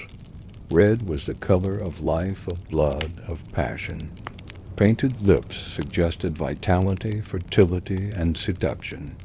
They could attract lovers, command attention, or intimidate rivals. In Rome, a woman with crimson lips was seen as confident and powerful. In China, delicately painted lips reflected refinement and poise. To leave lips uncolored was often to risk appearing plain or unremarkable. Social pressure reinforced the practice, binding women to routines that harmed them invisibly. The ritual of painting lips was intimate, almost sacred. In Rome, women sat with mirrors of polished bronze or silver, carefully applying cinnabar paste with slender brushes. In China, ladies of the court pressed safflower-stained paper against their mouths, watching the bloom of red spread across their lips. In Japan, geishas painted their lips in ritual preparation, transforming themselves into living works of art. Each stroke was a promise of beauty, each shimmer a mask of poison. The daily repetition created not only allure but dependence, as women could not appear in public without their painted lips. The dangers of these practices were manifold. Lead-based rouges corroded the skin, leaving sores and decay. Mercury-based paints caused tremors, hallucinations, and death. Even natural ingredients carried risks. Betel nut stained teeth black and rotted them away. Safflower pigments caused allergies and rashes. The lips, delicate and sensitive, absorbed these substances readily, delivering toxins into the bloodstream with terrifying efficiency. The very feature meant to embody vitality was slowly drained of it. And yet the cultural weight of painted lips was so powerful that danger was ignored. A woman without painted lips might be judged as careless, unattractive, or unworthy. Her social standing could suffer, her desirability questioned. For courtesans and performers, lip paint was not optional but essential, the difference between success and obscurity. The poisons of rouge were endured as part of the profession, a price paid silently for beauty and survival. Archaeological evidence preserves this story. Small jars and containers of cinnabar rouge have been found in Roman graves. Chinese tombs contain delicate boxes of lip paint, sometimes still stained red with residue. Japanese texts describe the careful preparation of bani, emphasizing its ritual importance.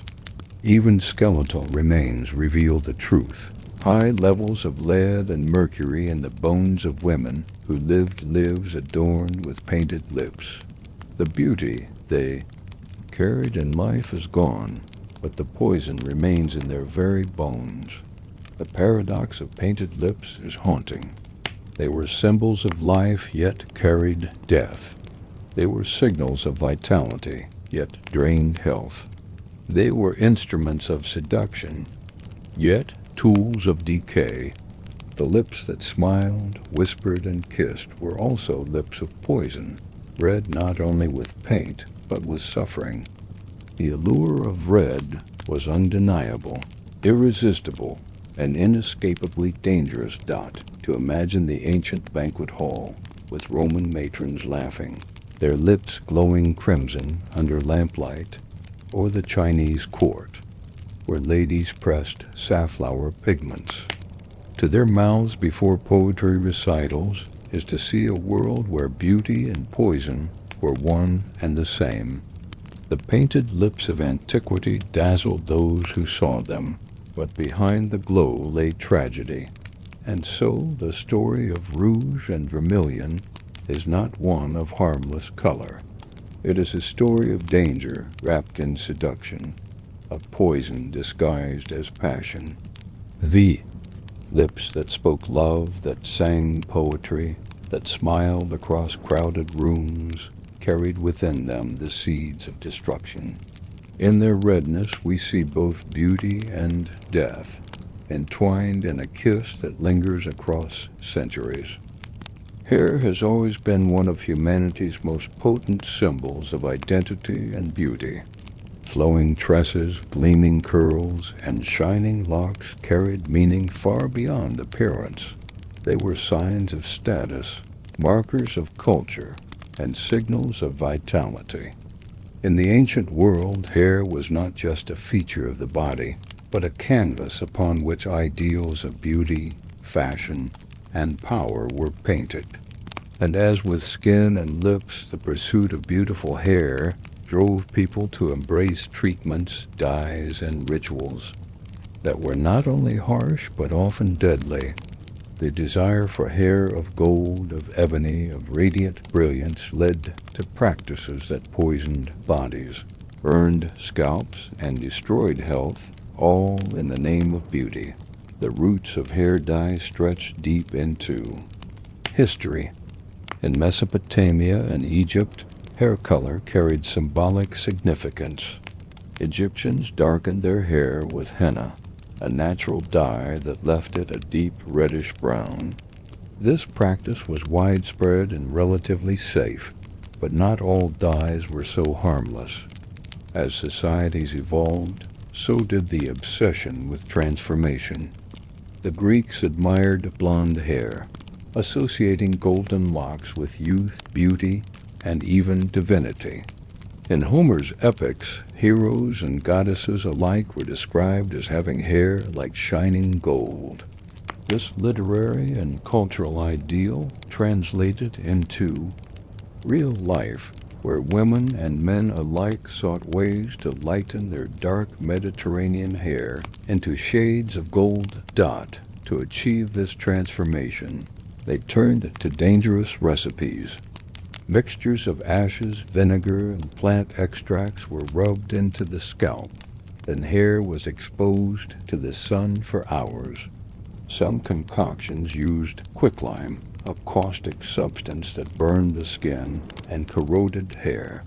The promise was alluring, a crown of golden locks shimmering in the sunlight, but the pain was intense.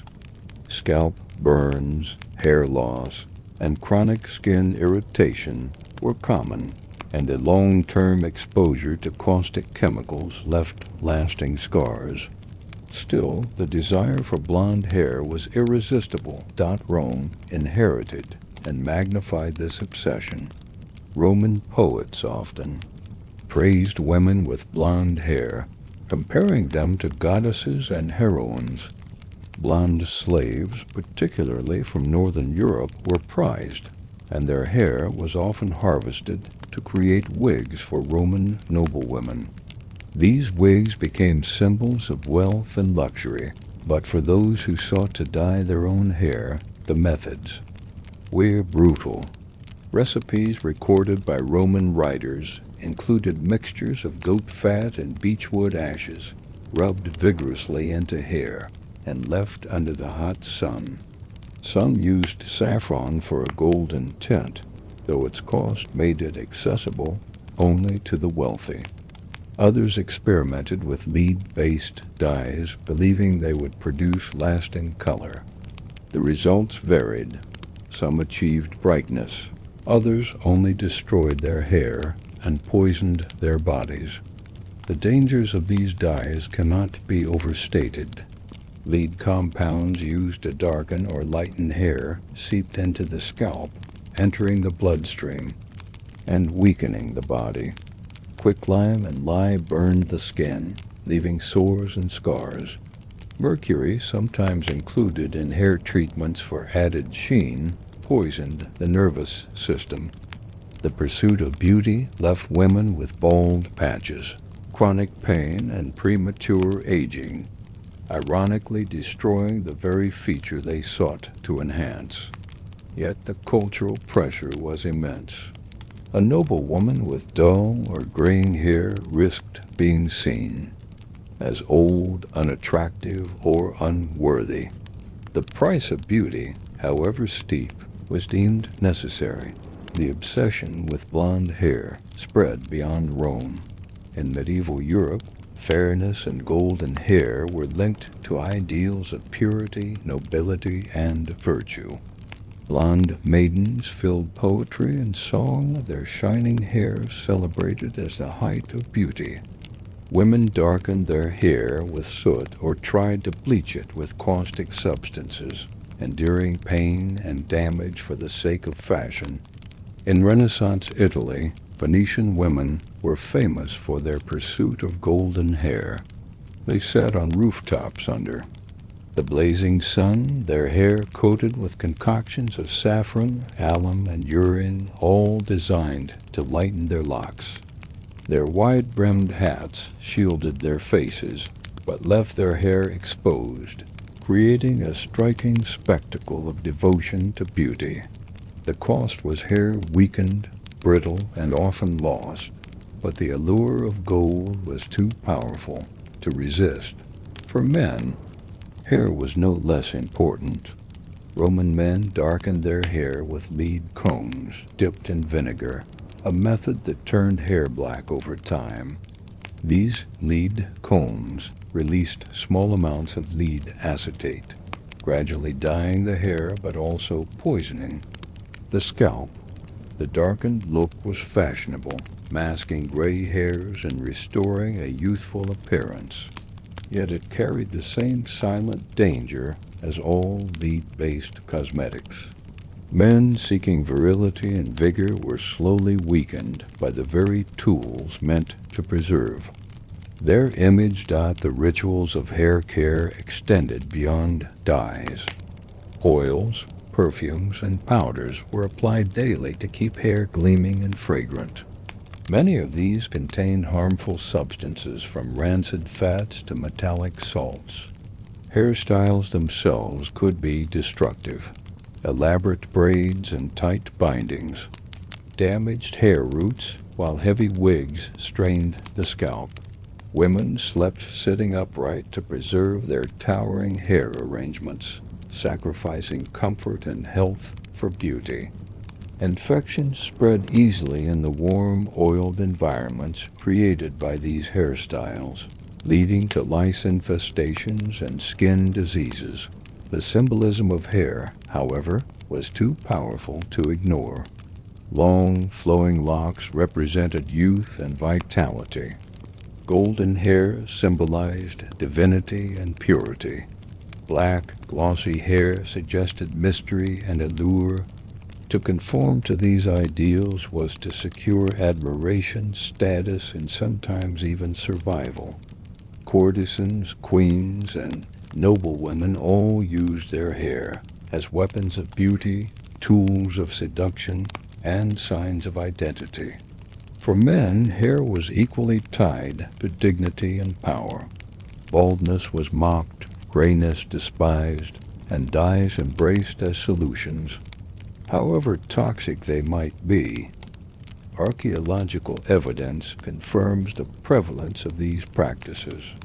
Roman tombs contain combs still stained with residue from dyes, while ancient texts preserve recipes for hair treatments. Skeletal remains show signs of lead poisoning consistent with the use of lead-based dyes and combs. In Venice, records describe the elaborate rooftop rituals of women bleaching their hair in the sun, their golden locks becoming symbols of the city's beauty.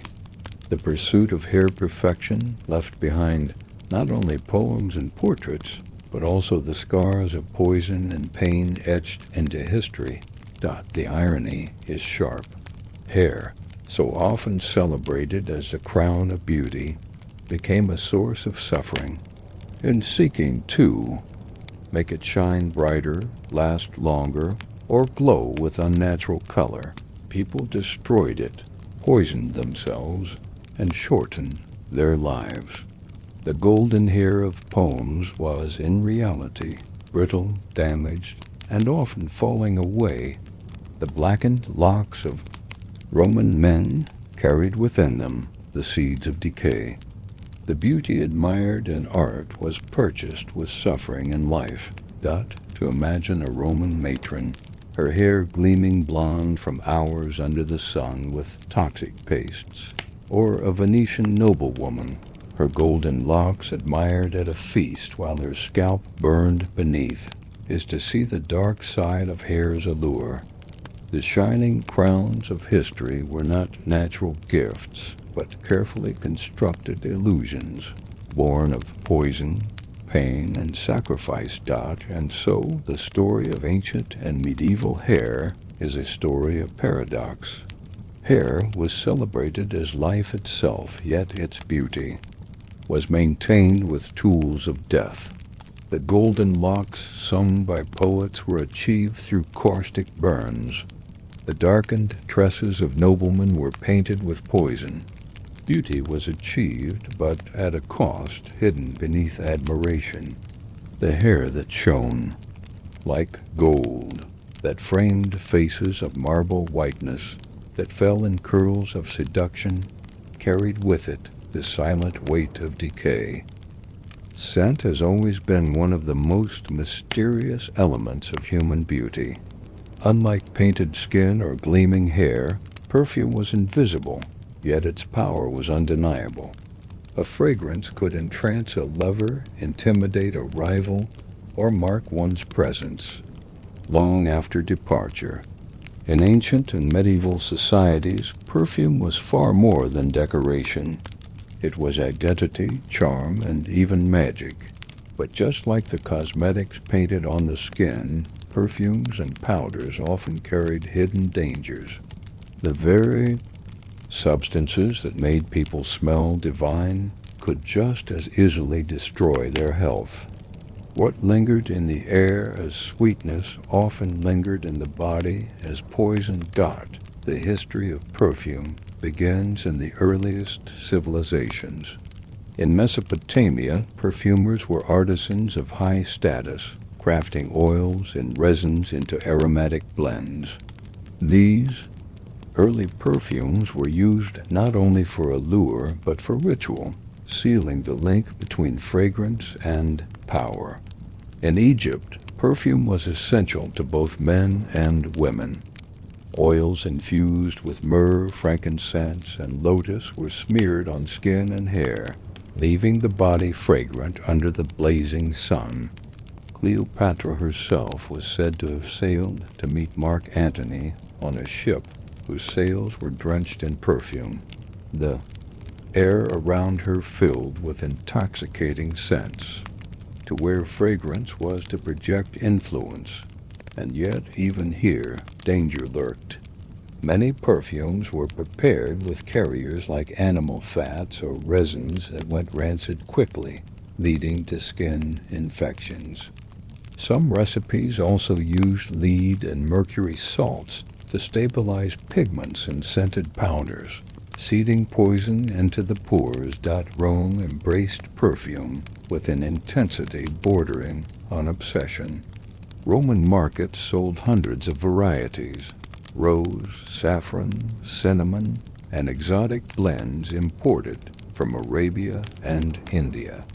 Roman writers complained that the streets reeked of perfume, with wealthy citizens bathing daily in oils, dusting their bodies with scented powders, and even perfuming their clothes.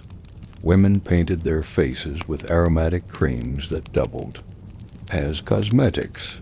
The most dangerous of these contained not only flowers and herbs, but ground minerals laced with lead.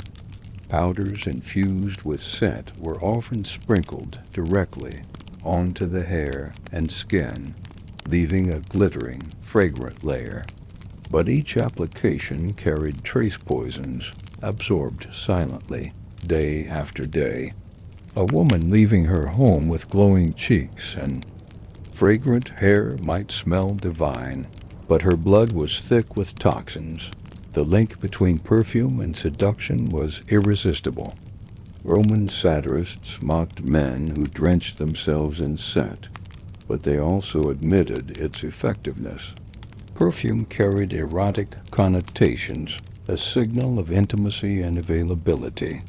Lovers exchanged scented sachets as tokens of desire. Courtesans relied on fragrance as much as cosmetics, coating themselves in oils that made their presence unforgettable. But while fragrance lingered in memory, the chemicals lingered in the body. Essential oils, distilled crudely with heat and metals, often contained impurities that irritated the skin or entered the bloodstream. The repeated exposure wore down the body slowly, turning allure into decay. In China, fragrance was equally tied to refinement. Aristocrats burned incense and carried scented pouches to ward off bad smells and attract admiration.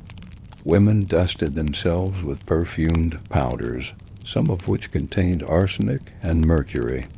The powders created a pale, smooth sheen on the skin, masking blemishes and adding a delicate scent.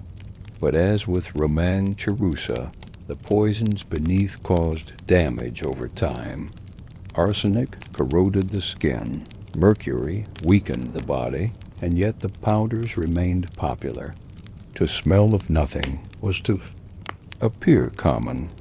To smell of roses or sandalwood was to appear refined.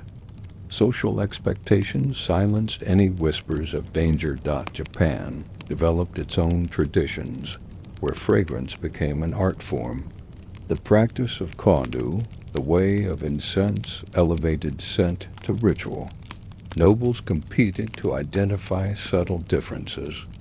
In incense blends, while women perfumed their hair and clothes with scented smoke. Cosmetic powders, too, were often fragranced, combining beauty and aroma in one. Some included crushed shells, rice flour, and plant extracts. Others, however, were laced with metallic salts for added brilliance, carrying toxins beneath the perfume. A geisha's delicate fragrance, clinging to her skin and hair, was as carefully crafted as her painted face, and just as dangerous in its hidden cost. Perfume was not only worn, but consumed. In both Rome and medieval Europe, small amounts of scented concoctions were sometimes ingested as medicines or aphrodisiacs. Lovers drank spiced wines laced with musk, ambergris, or saffron, believing the fragrance would permeate their bodies and make them irresistible. But these drinks often contained dangerous additives, ground minerals, resins, or animal products that poisoned the gut. A sip meant to spark passion could instead spark illness.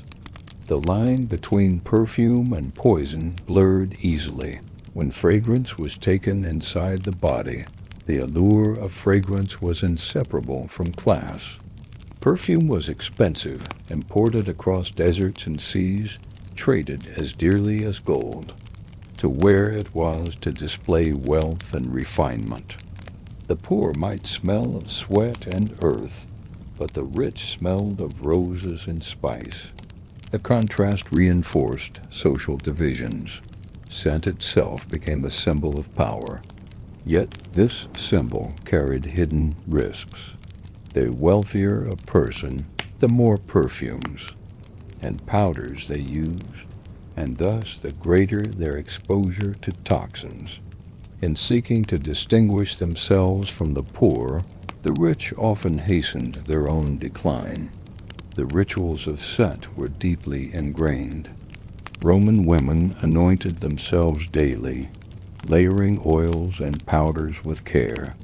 Medieval noble women kept scented pomanders, metal balls filled with fragrant herbs, at their waists, inhaling them regularly. Chinese courtiers bathed in perfumed water, their skin absorbing not only fragrance but also the chemicals within. Lovers exchanged scented gloves, handkerchiefs, and fans, ensuring that the smell of desire lingered wherever they went. Every gesture carried fragrance, every presence left a trail. To abstain from perfume was unthinkable. To embrace it was. To embrace poison in disguise. The irony lies in the double nature of scent. Perfume was meant to ward off foul odors, yet its preparation often caused infections and sickness. Powders were meant to smooth and refresh the skin, yet they corroded it silently. Fragrance promised vitality, but it delivered decay. A noble woman who perfumed her hair with oils might glow in the candlelight, but beneath the sheen her scalp burned, her blood weakened, her health drained away. The scent admired by others was the perfume of death in slow motion. Archaeology preserves these stories in small, delicate vessels. Roman glass bottles still glimmer with traces of oils long evaporated. Chinese lacquer boxes contain powdered remains of perfumed arsenic. Japanese incense burners are found in aristocratic graves, testifying to lives lived amid fragrance. Each artifact whispers of allure and danger entwined.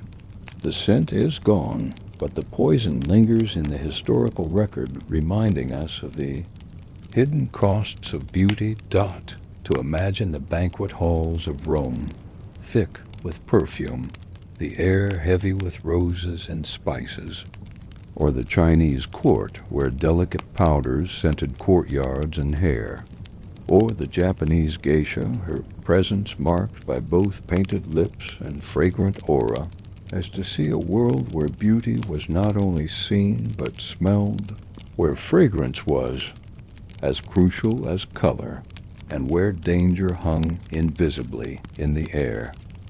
Among all the rituals of beauty in human history, few are as haunting and painful as the practice of foot binding in China.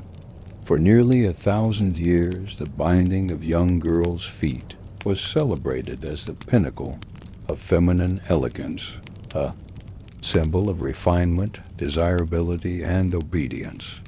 The so-called lotus foot, tiny, arched, and impossibly small, was praised in poetry, painted in art, and fetishized by generations of men. Yet beneath the silken shoes and delicate steps lay a story of unimaginable suffering. To achieve this ideal, countless women endured a lifetime of pain, disfigurement, and disability.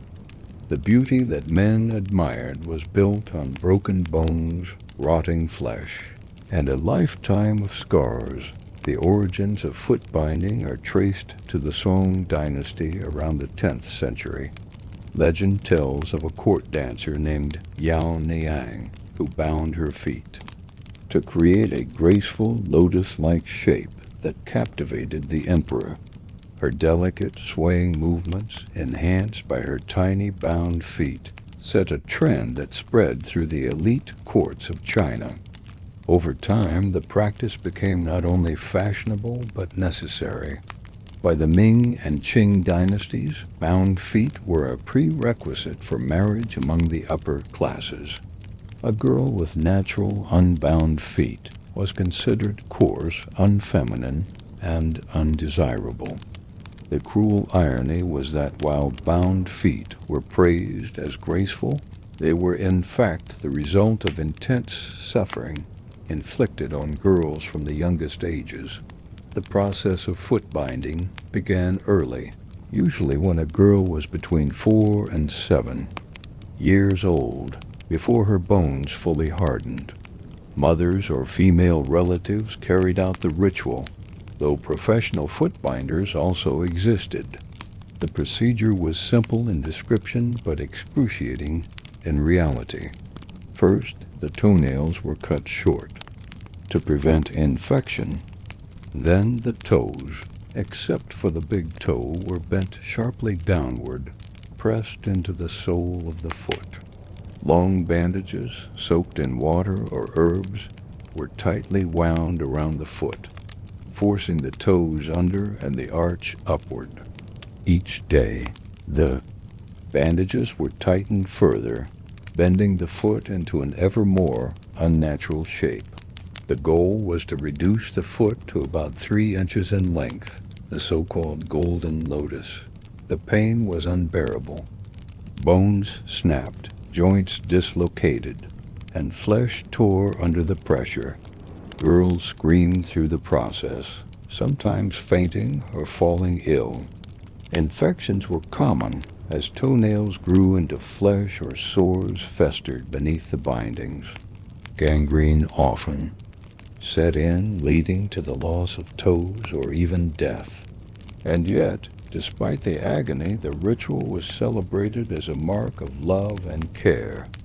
A mother who bound her daughter's feet believed she was securing her future, ensuring she would be married into wealth and stability. The suffering was framed as an investment in survival. Once bound, the feet required constant maintenance. The bindings had to be unwound, washed, and rewound regularly, sometimes daily, sometimes less often depending on the family's diligence. Each time, the bandages were pulled tighter, ensuring the bones remained broken and the arch continued to rise. Shoes were specially made to fit these tiny arched feet, often embroidered with silk and decorated with patterns of flowers or butterflies. On the surface, the shoes were works of art, symbols of delicacy and grace. Inside, however, they concealed twisted, crushed feet that could barely support the body. For the girls who underwent the ritual, the consequences were lifelong. Walking was painful, awkward, and limited. Women with bound feet often hobbled, swayed, or required support. They were unable to run, climb, or labor easily, which ironically enhanced their desirability among men of the elite. A woman with bound feet was seen as delicate, dependent, and confined to the domestic sphere, exactly the qualities patriarchal society valued. The eroticism of bound feet was powerful as well. Men wrote poetry describing the allure of women's tiny steps, the shape of the lotus foot hidden within silk slippers, and even the scent of bound feet, which developed distinct odors from constant binding and lack of ventilation. What women endured as pain, men reimagined as beauty. The cruelty of this practice cannot be overstated. Girls endured infections that ate away at their bones. Some lost toes entirely, leaving behind mangled stumps. The constant pressure warped the spine and hips as women adjusted their gait to balance on their crushed feet. Elderly women with bound feet often suffered severe arthritis, immobility, and isolation. Yet they defended the practice as necessary, passing it down to the next generation. To reject foot binding was to risk social ruin, to doom one's daughters to a life without marriage prospects. The pressure to conform was immense, and so the cycle continued for centuries. Archaeological and historical evidence paints a vivid picture of this torment. Shoes from the Qing dynasty measure only 3 to 4 inches, embroidered in exquisite detail. Skeletons reveal warped bones, curled toes, and deformed arches. Written accounts describe the daily agony of women tightening their bindings, even into old age. Yet the practice persisted, praised in poetry, and upheld as tradition. Even reformers who tried to end it faced resistance. Families believed bound feet were essential to survival in a competitive, hierarchical society. It was not until the late 19th and early 20th centuries that foot binding began to decline, under pressure from both internal reformers and Western influence. Intellectuals criticized the practice as barbaric and harmful, while political leaders sought to modernize China. Campaigns were launched urging families to stop binding their daughters' feet. Slowly, the practice waned, though remnants of it persisted well into the 20th century, particularly in rural areas. Women who had endured it lived the rest of their lives with its scars, both physical and emotional. Some recalled the practice with pride, believing it had secured them good marriages. Others spoke of it with bitterness, remembering the endless pain. The story of foot binding is one of extremes: beauty and pain, pride and suffering, tradition and cruelty. It reveals how cultural ideals can transform natural features into symbols of status, even at immense human cost. The lotus foot, celebrated in art and poetry, was in reality a mark of violence inflicted on children, perpetuated across generations. The bound foot was not simply a cosmetic choice. It was a system of control, confining women to dependence, robbing them of mobility and ensuring their obedience. To imagine a young girl, her cries muffled as her mother wound the bandages tighter. To picture her later in life, hobbling on broken feet while men praised her grace. To see her embroidered slippers displayed as treasures while her flesh rotted within them, is to confront the brutal reality behind the beauty. The bound foot was a contradiction made flesh, celebrated as delicate but achieved through violence, praised as elegant but born of pain. And so the story of foot binding belongs among the darkest chapters of beauty's history. It reminds us that ideals of beauty are not always natural or harmless. They are constructed and forced, and sometimes paid for with blood. The lotus foot may have been admired in poetry and song, but it was built on broken bones. The silken slippers of history conceal not elegance but agony, the weight of centuries of suffering endured in the name of beauty. For centuries, pale skin was the most prized mark of beauty in Europe. A white, porcelain-like face was not just a matter of fashion. It was a social symbol, a declaration of wealth, purity, and nobility. To be pale meant that you did not labor under the sun like peasants. It meant refinement, delicacy, and distance from the grit of the earth. Across medieval courts, through the Renaissance, and into the early modern period, pale skin became the ultimate canvas upon which beauty was painted. But achieving this look required more than staying indoors.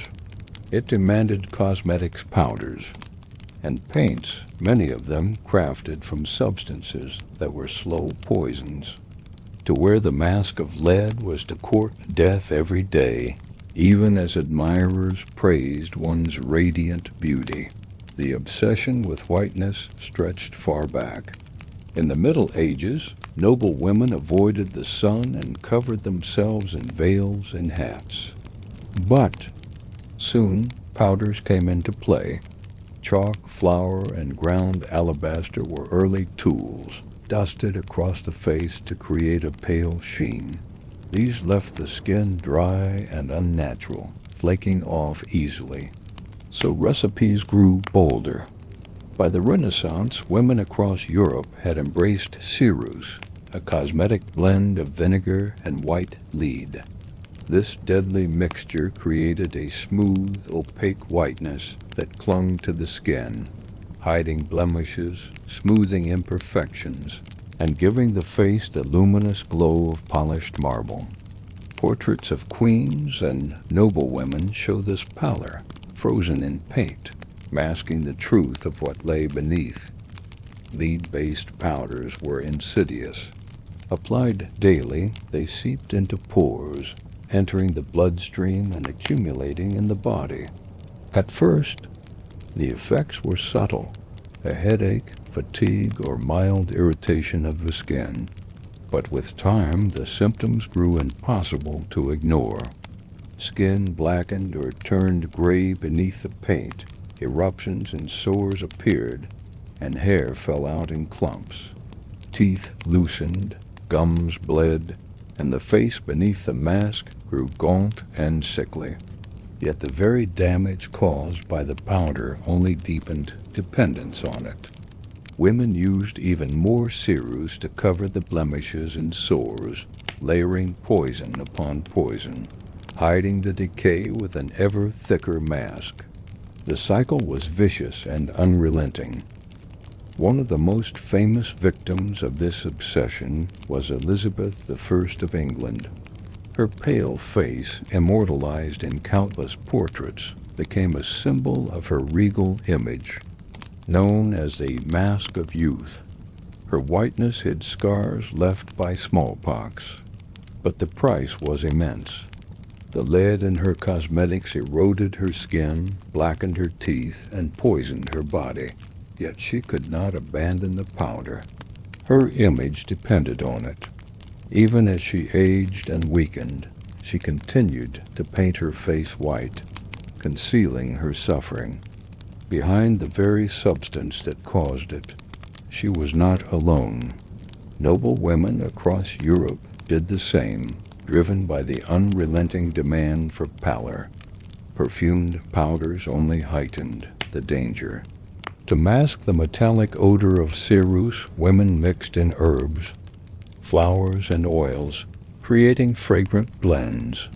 These were dusted not only on the face, but on the neck, chest, and hands.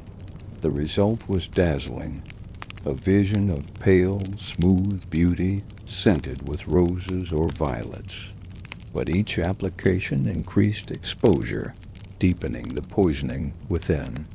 The contrast between appearance and reality was stark. Women admired for their beauty were often exhausted, sickly, and in pain. Behind the mask, they coughed blood, suffered trembling hands, and endured rotting teeth. Men, too, were not immune. Courtiers and aristocrats often powdered their faces, especially in France. During the reign of Louis XIV, elaborate wigs and powdered faces became the fashion of the court. Both men and women dusted themselves daily, covering imperfections and projecting refinement. But beneath the powder, the same poison worked.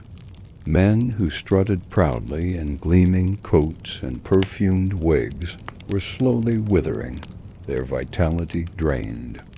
By lead and mercury, the court sparkled with light and beauty, but it was a light that burned with hidden sickness.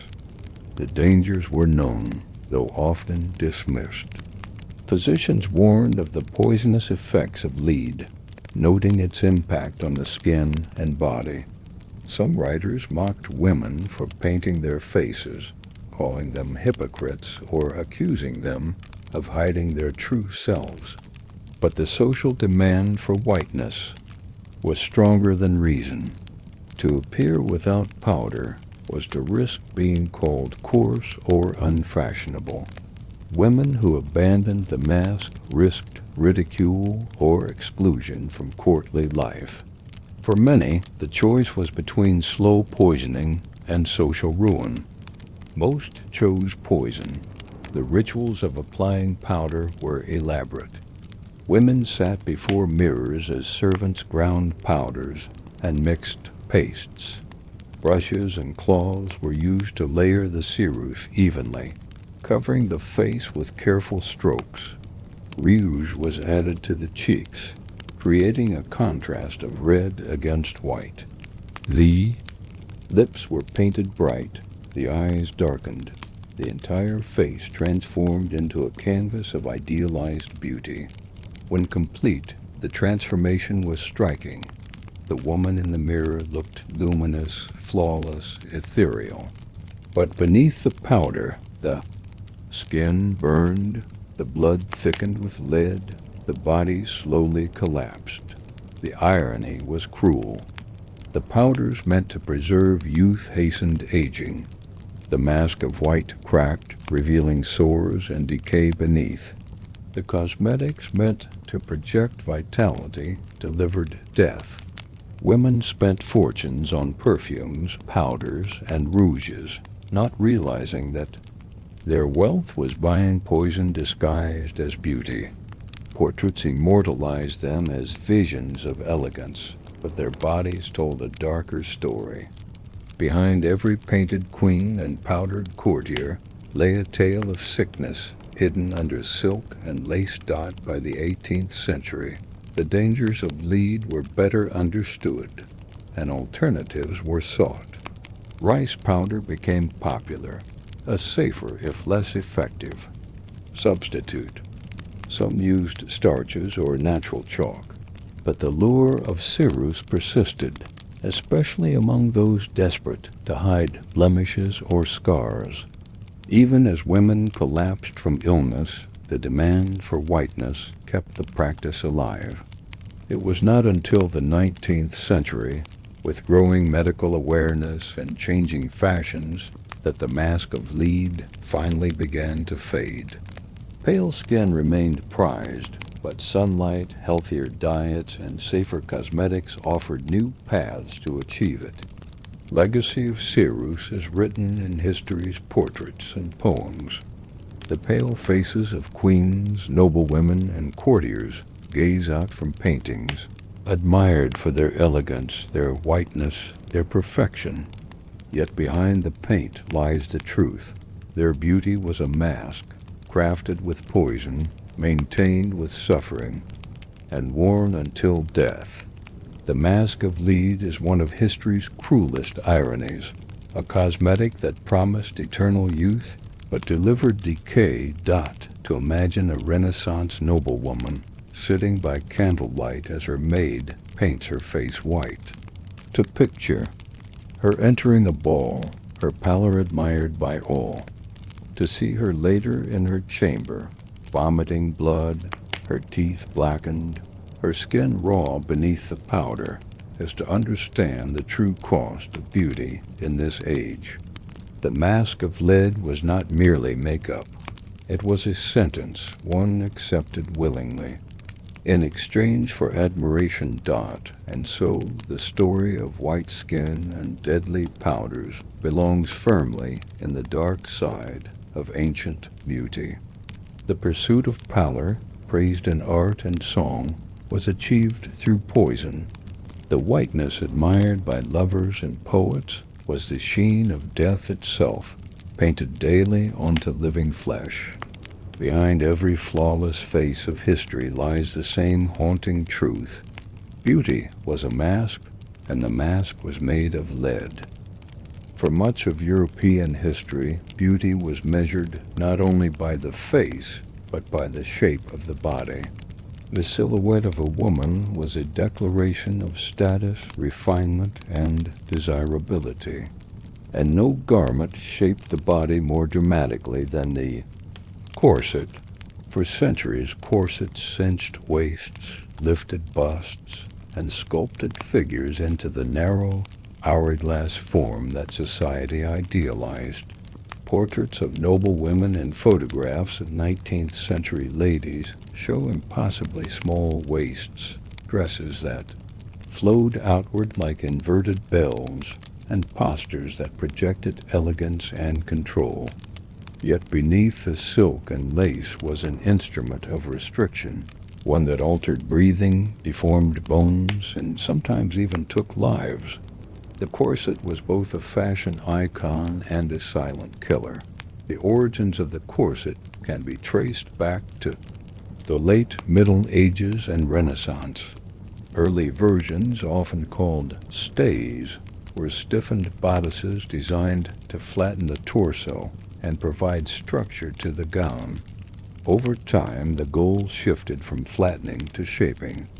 By the 16th century, stays were reinforced with whalebone, wood, or even metal, pulling the waist inward while pushing the bust upward. The result was a striking figure, narrow, upright, controlled. To wear stays was to embody order, discipline, and refinement. Queens like Catherine de' Medici were rumored to enforce their use at court, cementing the corset as a symbol of high society.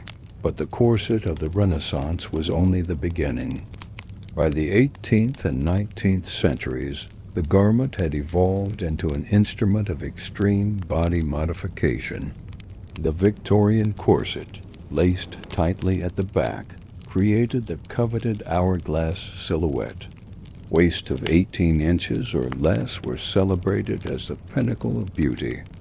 Women competed to achieve the smallest possible waist, sometimes beginning the practice in childhood so that the body could be trained into submission. Photographs and surviving garments reveal just how extreme the fashion became, with corsets that seem impossibly narrow, designed to squeeze the torso into unnatural proportions. The effects on the body were devastating. Laced tightly, the corset compressed the ribs, pushing them inward and downward. Internal organs were displaced, stomachs compressed, and lungs restricted.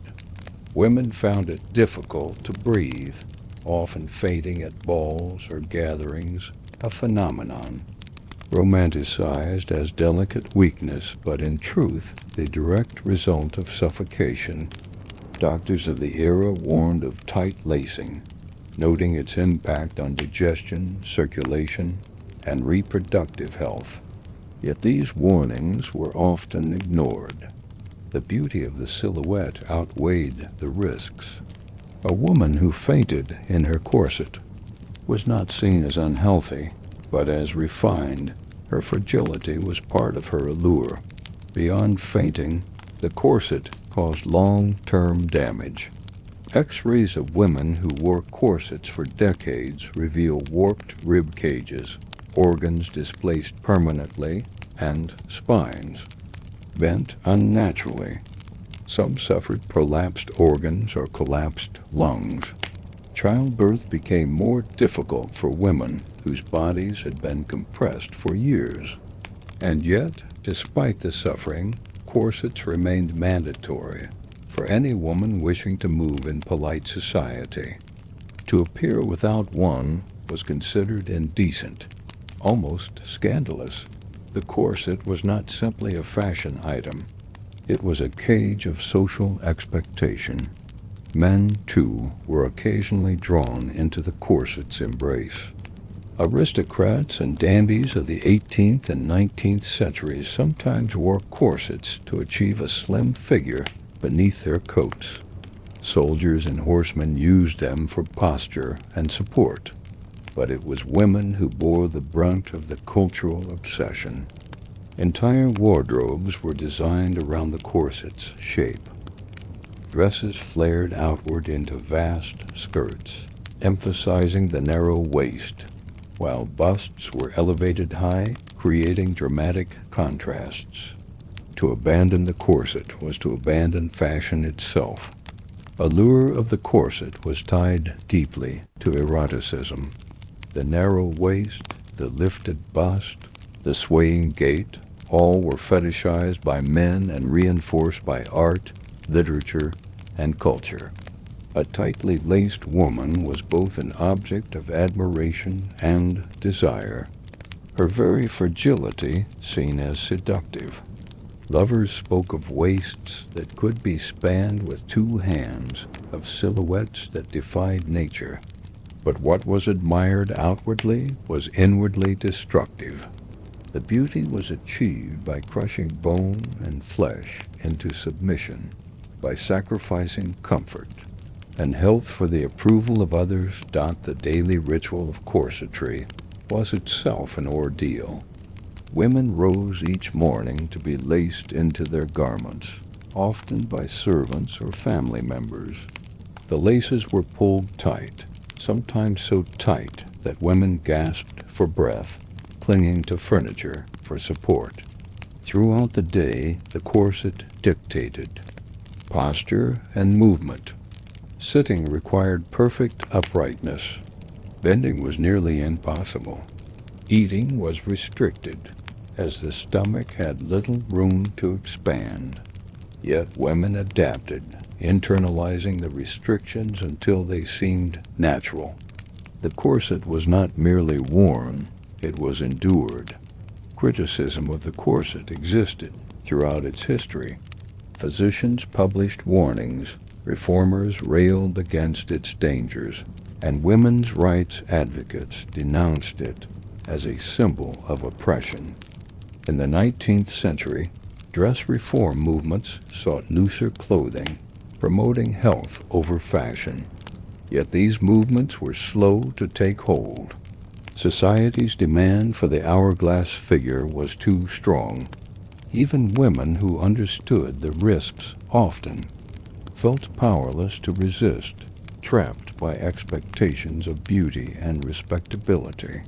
The corset was not just fabric and bone. It was a social contract dot by the late 19th and early 20th centuries. However, change was inevitable.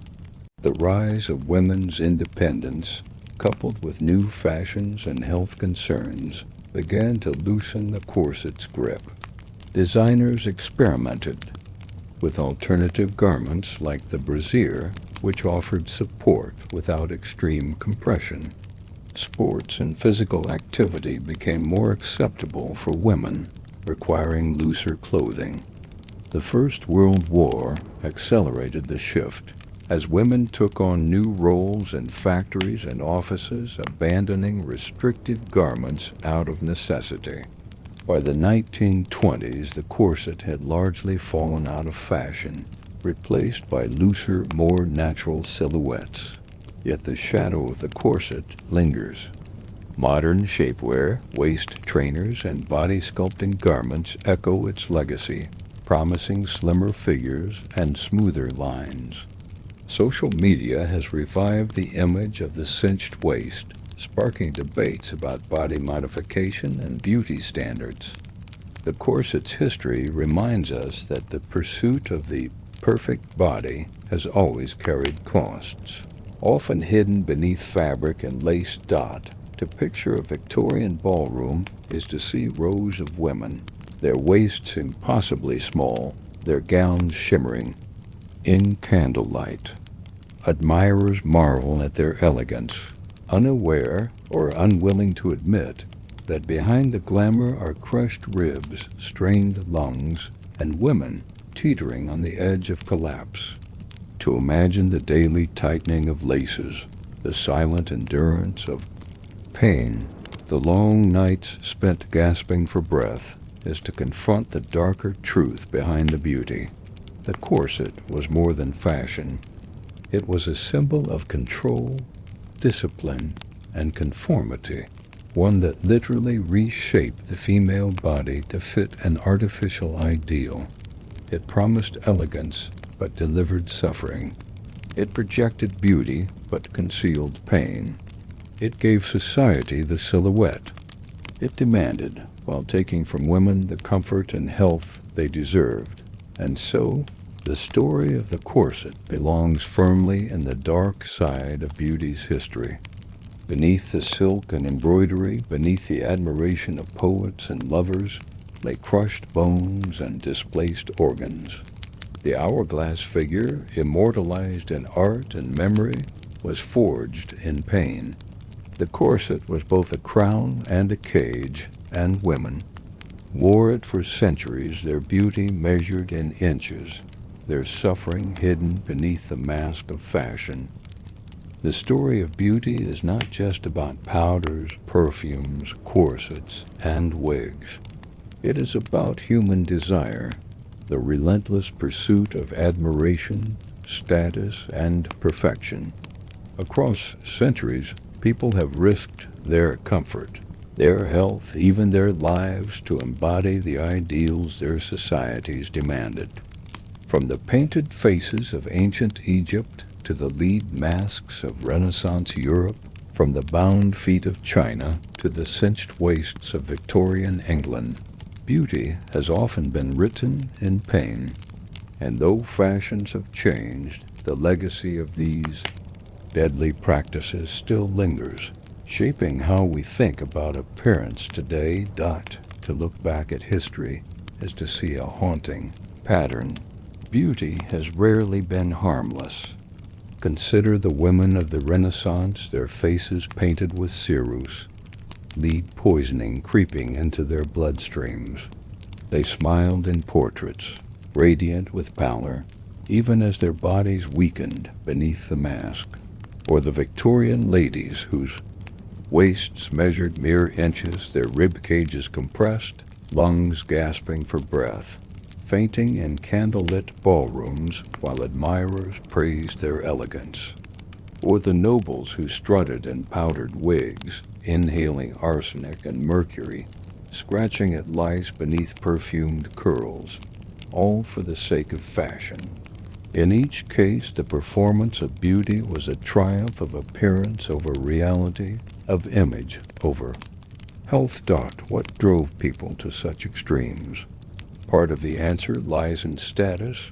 Beauty was never just personal. It was social currency. Pale skin declared wealth because it proved one did not labor under the sun. A narrow waist symbolized refinement and self-control. A towering wig projected power, wealth, and authority. To abandon these symbols was to risk ridicule, exclusion, or obscurity. In societies obsessed with hierarchy and appearance, individuals often felt they had no choice. To be beautiful was to survive socially, even if it meant suffering privately. Another part of the answer lies in desire.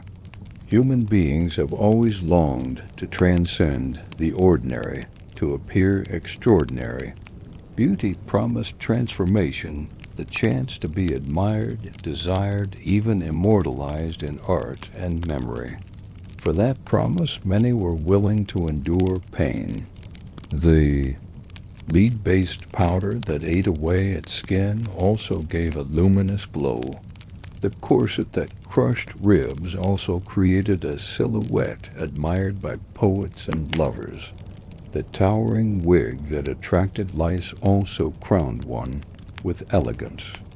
The allure of beauty outweighed the warnings, and so generation after generation repeated the cycle, trading health for admiration.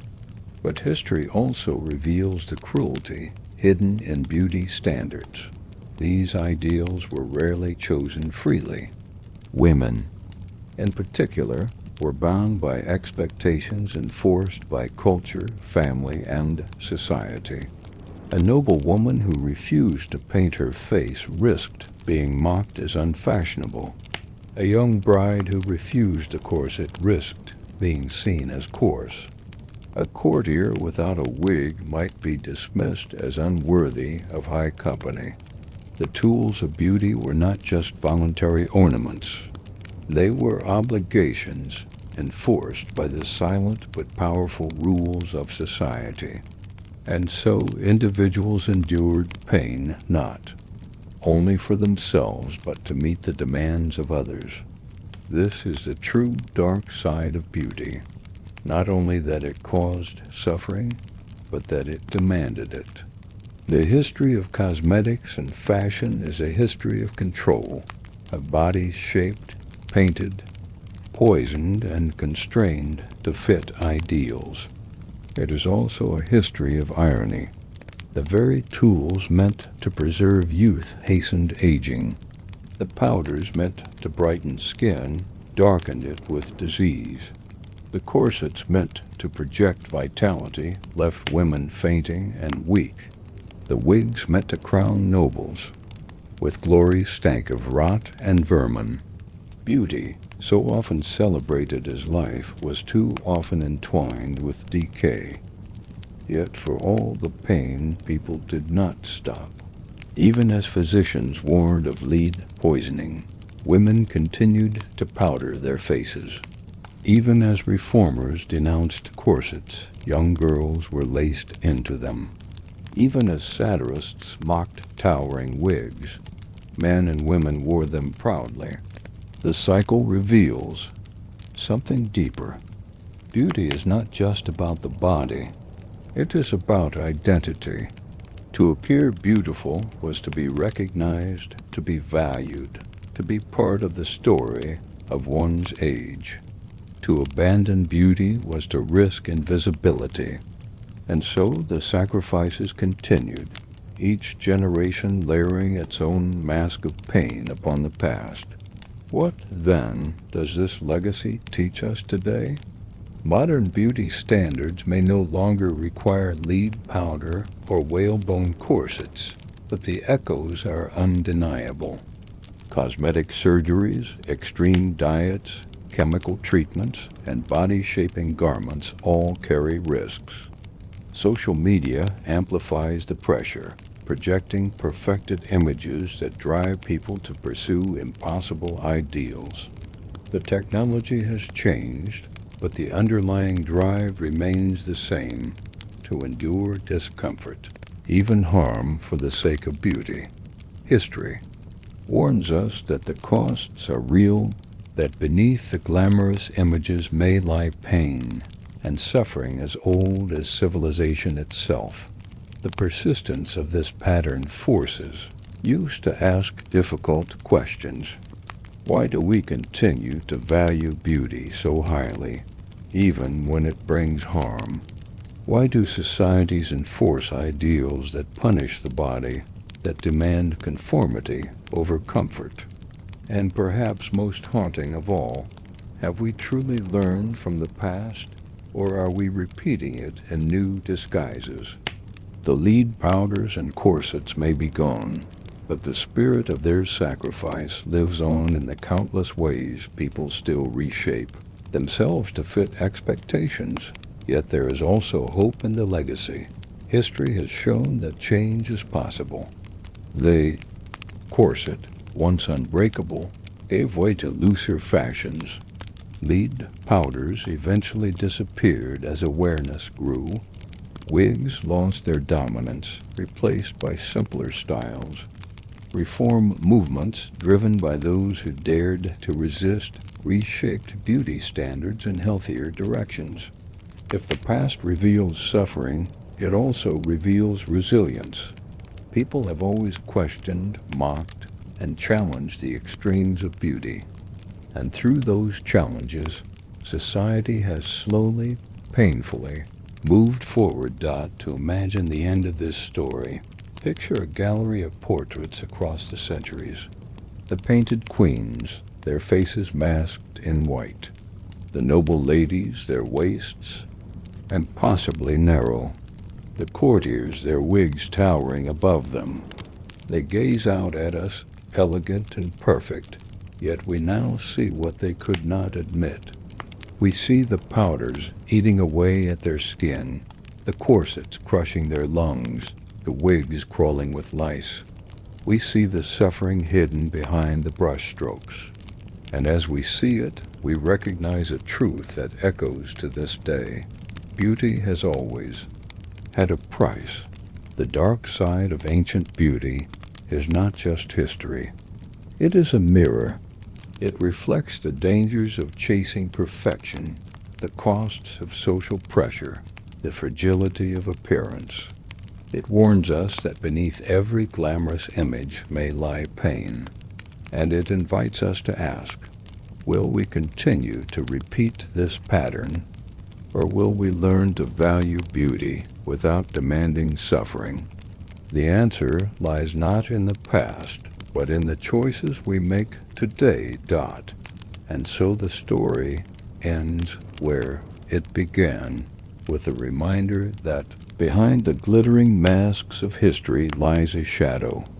The powders, corsets, and wigs have faded, but the lesson remains. Beauty can inspire, but it can also destroy. To remember this is to honor those who suffered in silence, and perhaps to build a future where beauty is no longer bound to pain.